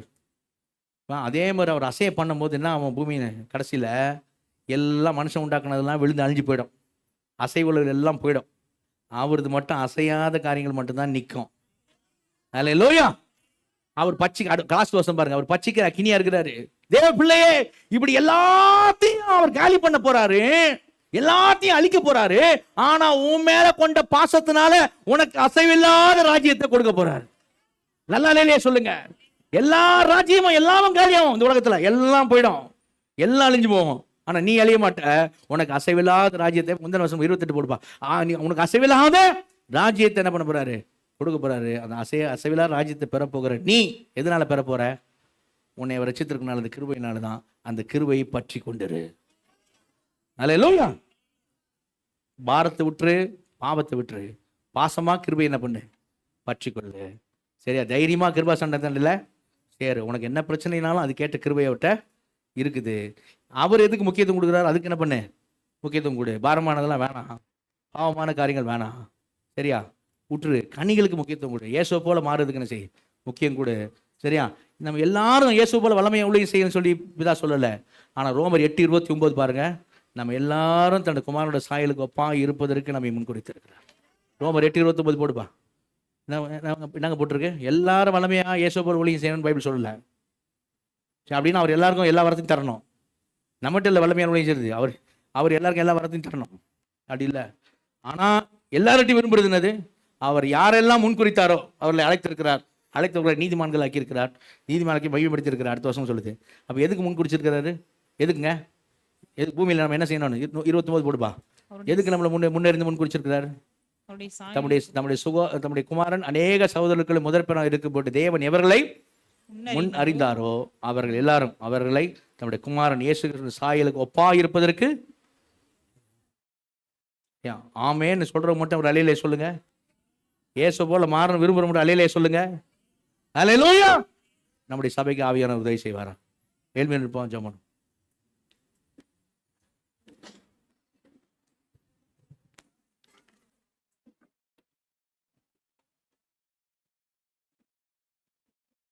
எல்லாருமே ஆண்டவர்கிட்ட எல்லாருமே கேட்போம். எளிமை நின்று கேட்ட வார்த்தையின்படியாக, ஆண்டவரே நீர் எதற்கு முக்கியத்துவம் கொடுக்குறீரோ அதற்கு நான் முக்கியத்துவம் கொடுக்கணும். ஆண்டவரே உம்மை போல மாறும்படியாக நீர் விரும்புகிறீர். ஆண்டவரே அதற்கு நான் முக்கியத்துவம் கொடுத்து உம்மை போல நான் மாற வேண்டும். ஆண்டவரே நான் ஆவியின் கனி என்னிடத்துல காணப்பட வேண்டும். 9 காரியங்கள் என்கிட்ட இருக்க வேண்டும். உம்மை போல குருவை போல சீஷன் மாற வேண்டும். தெரியும்னாங்க நான் மாறணும். ஆண்டவரே எனக்கு விருப்பம் உண்டு. உங்களை போல மாறுறதுக்கு தான் நீங்கள் என்னை முன்னறிஞ்சு முன்குறிச்சி ரட்சித்திருக்கீங்க. உங்களுடைய சுத்தத்தை அறிஞ்சு கொள்ளுகிற ஆண்டவரே, உண்மை போல மாறுறதுக்கு எனக்கு உதவி செய்யுங்க ஆண்டவரேன்னு சொல்லி எல்லாம் கண்களை முடி. நம்ம எல்லாருமே கரங்களை வைத்து ஒப்பு கொடுப்போம். எல்லாருமே நம்ம எல்லாரும் இயேசுவை போல மாற வேண்டும் என்பது பிதாவுடைய சுத்தமாக இருக்குது. உண்மையாக ரட்சிக்கப்பட்ட எல்லாரும் இயேசுவை போல மாறுவது என்று பிதாவுடைய சுத்தம். கரங்களை வைத்து ஒப்பு கொடுப்போம். வல்ல பிதாவே, நன்றியோடு மை சோத்திரிக்கிறோம், துதிக்கிறோம். கிருபை மிரக்கும் தாய் நிறைந்தவர் அப்பா, அந்த நேரத்திலும் குமார் நாங்கள் இயேசு நாமத்தில் வருகிறோம். ஆண்டவரே மை சோத்திரிக்கிறோம். ஆண்டவரே கரங்களை உயர்த்தி ஒவ்வொருவரும் வல்ல கருத்தில் அர்ப்பணிக்கிறோம். ஆண்டவரே நாங்கள் ஒவ்வொருவரும் கர்த்தாவே, எங்களை நீர் உலகம் தோன்றதுக்கு முன்னமே நீர் எங்களை முன்னறிந்தீர். எங்களை கர்த்தாவுடைய குமாரனுடைய சாயலுக்கு ஒப்பாக இருப்பதற்கு முன் குறித்திருக்கிறீர். ஆண்டவரே நாங்கள் எல்லாரும் மறுரூபமாக வேண்டும். எங்கள் சுபாவம் மாற வேண்டும். உம்முடைய பிள்ளை அருமை, உம்முடைய செல்ல பிள்ளை, உம்முடைய குமாரன் இயேசுவை போல நாங்கள் எல்லாரும் மாற வேண்டும் என்று விரும்புகிறீர். அப்படியாக எங்களை நீர் மாற்றுகிறீர். அதற்காக நன்றி செலுத்துகிறோம். இந்த நாளிலும் ஒரு தெளிவடையும்படியாக நீர் எதற்கு முக்கியத்துவம் கொடுக்கிறீர் என்பதை இந்த நாளை அறிந்து கொள்ள ஆண்டவரே. அப்பா தகப்பனே, சீசர்களாகிய நாங்கள் எங்கள் குரு இயேசுவை போல நாங்கள் ஆண்டவரை மாறும்படியாக தெரியணும்ல காணப்பட கிருபை கேட்டு கரங்களை உயர்த்தி ஒவ்வொருக்கும் கிருபை தந்து தேவன் ஆஸ்வதிக்கும்படியாக உம்முடைய வல்ல கருத்தில் எங்களை தாழ்த்துகிறோம். பெரிய காரியங்களை செய்யும் இயேசு நாமத்தில் ஜெபங்கள் ஜீவனங்கள் நல்ல பிதாவே, ஆமேன். கையில் கீழே போடுவோம், சேர்ந்து சொல்லுவோம். என் ஆத்துமாவே கர்த்தரை ஸ்தோத்திரி, என் முழுமே பரிசுத்த நாமத்தை ஸ்தோத்திரி. என் ஆத்துமாவே கர்த்தரை ஸ்தோத்திரி, அவர் செய்த சகல உபகாரங்களையும் மறவாதே. ஆமேன். கர்த்தராகிய இயேசு கிறிஸ்துவின் கிருபையும் பிதாவாகிய தேவனுடைய அன்பும் பரிசுத்த ஆவியினுடைய அந்யோன்ய ஐக்கியமும் சுகமும் பாதுகாப்பு அனைவரோடு இப்பொழுதும் எப்பொழுதும் இயேசு கிறிஸ்து ரகசிய வருகை மட்டும் இருப்பதாக. அல்லேலூயா, அல்லேலூயா, அல்லேலூயா. Praise Lord, praise Lord, praise Lord.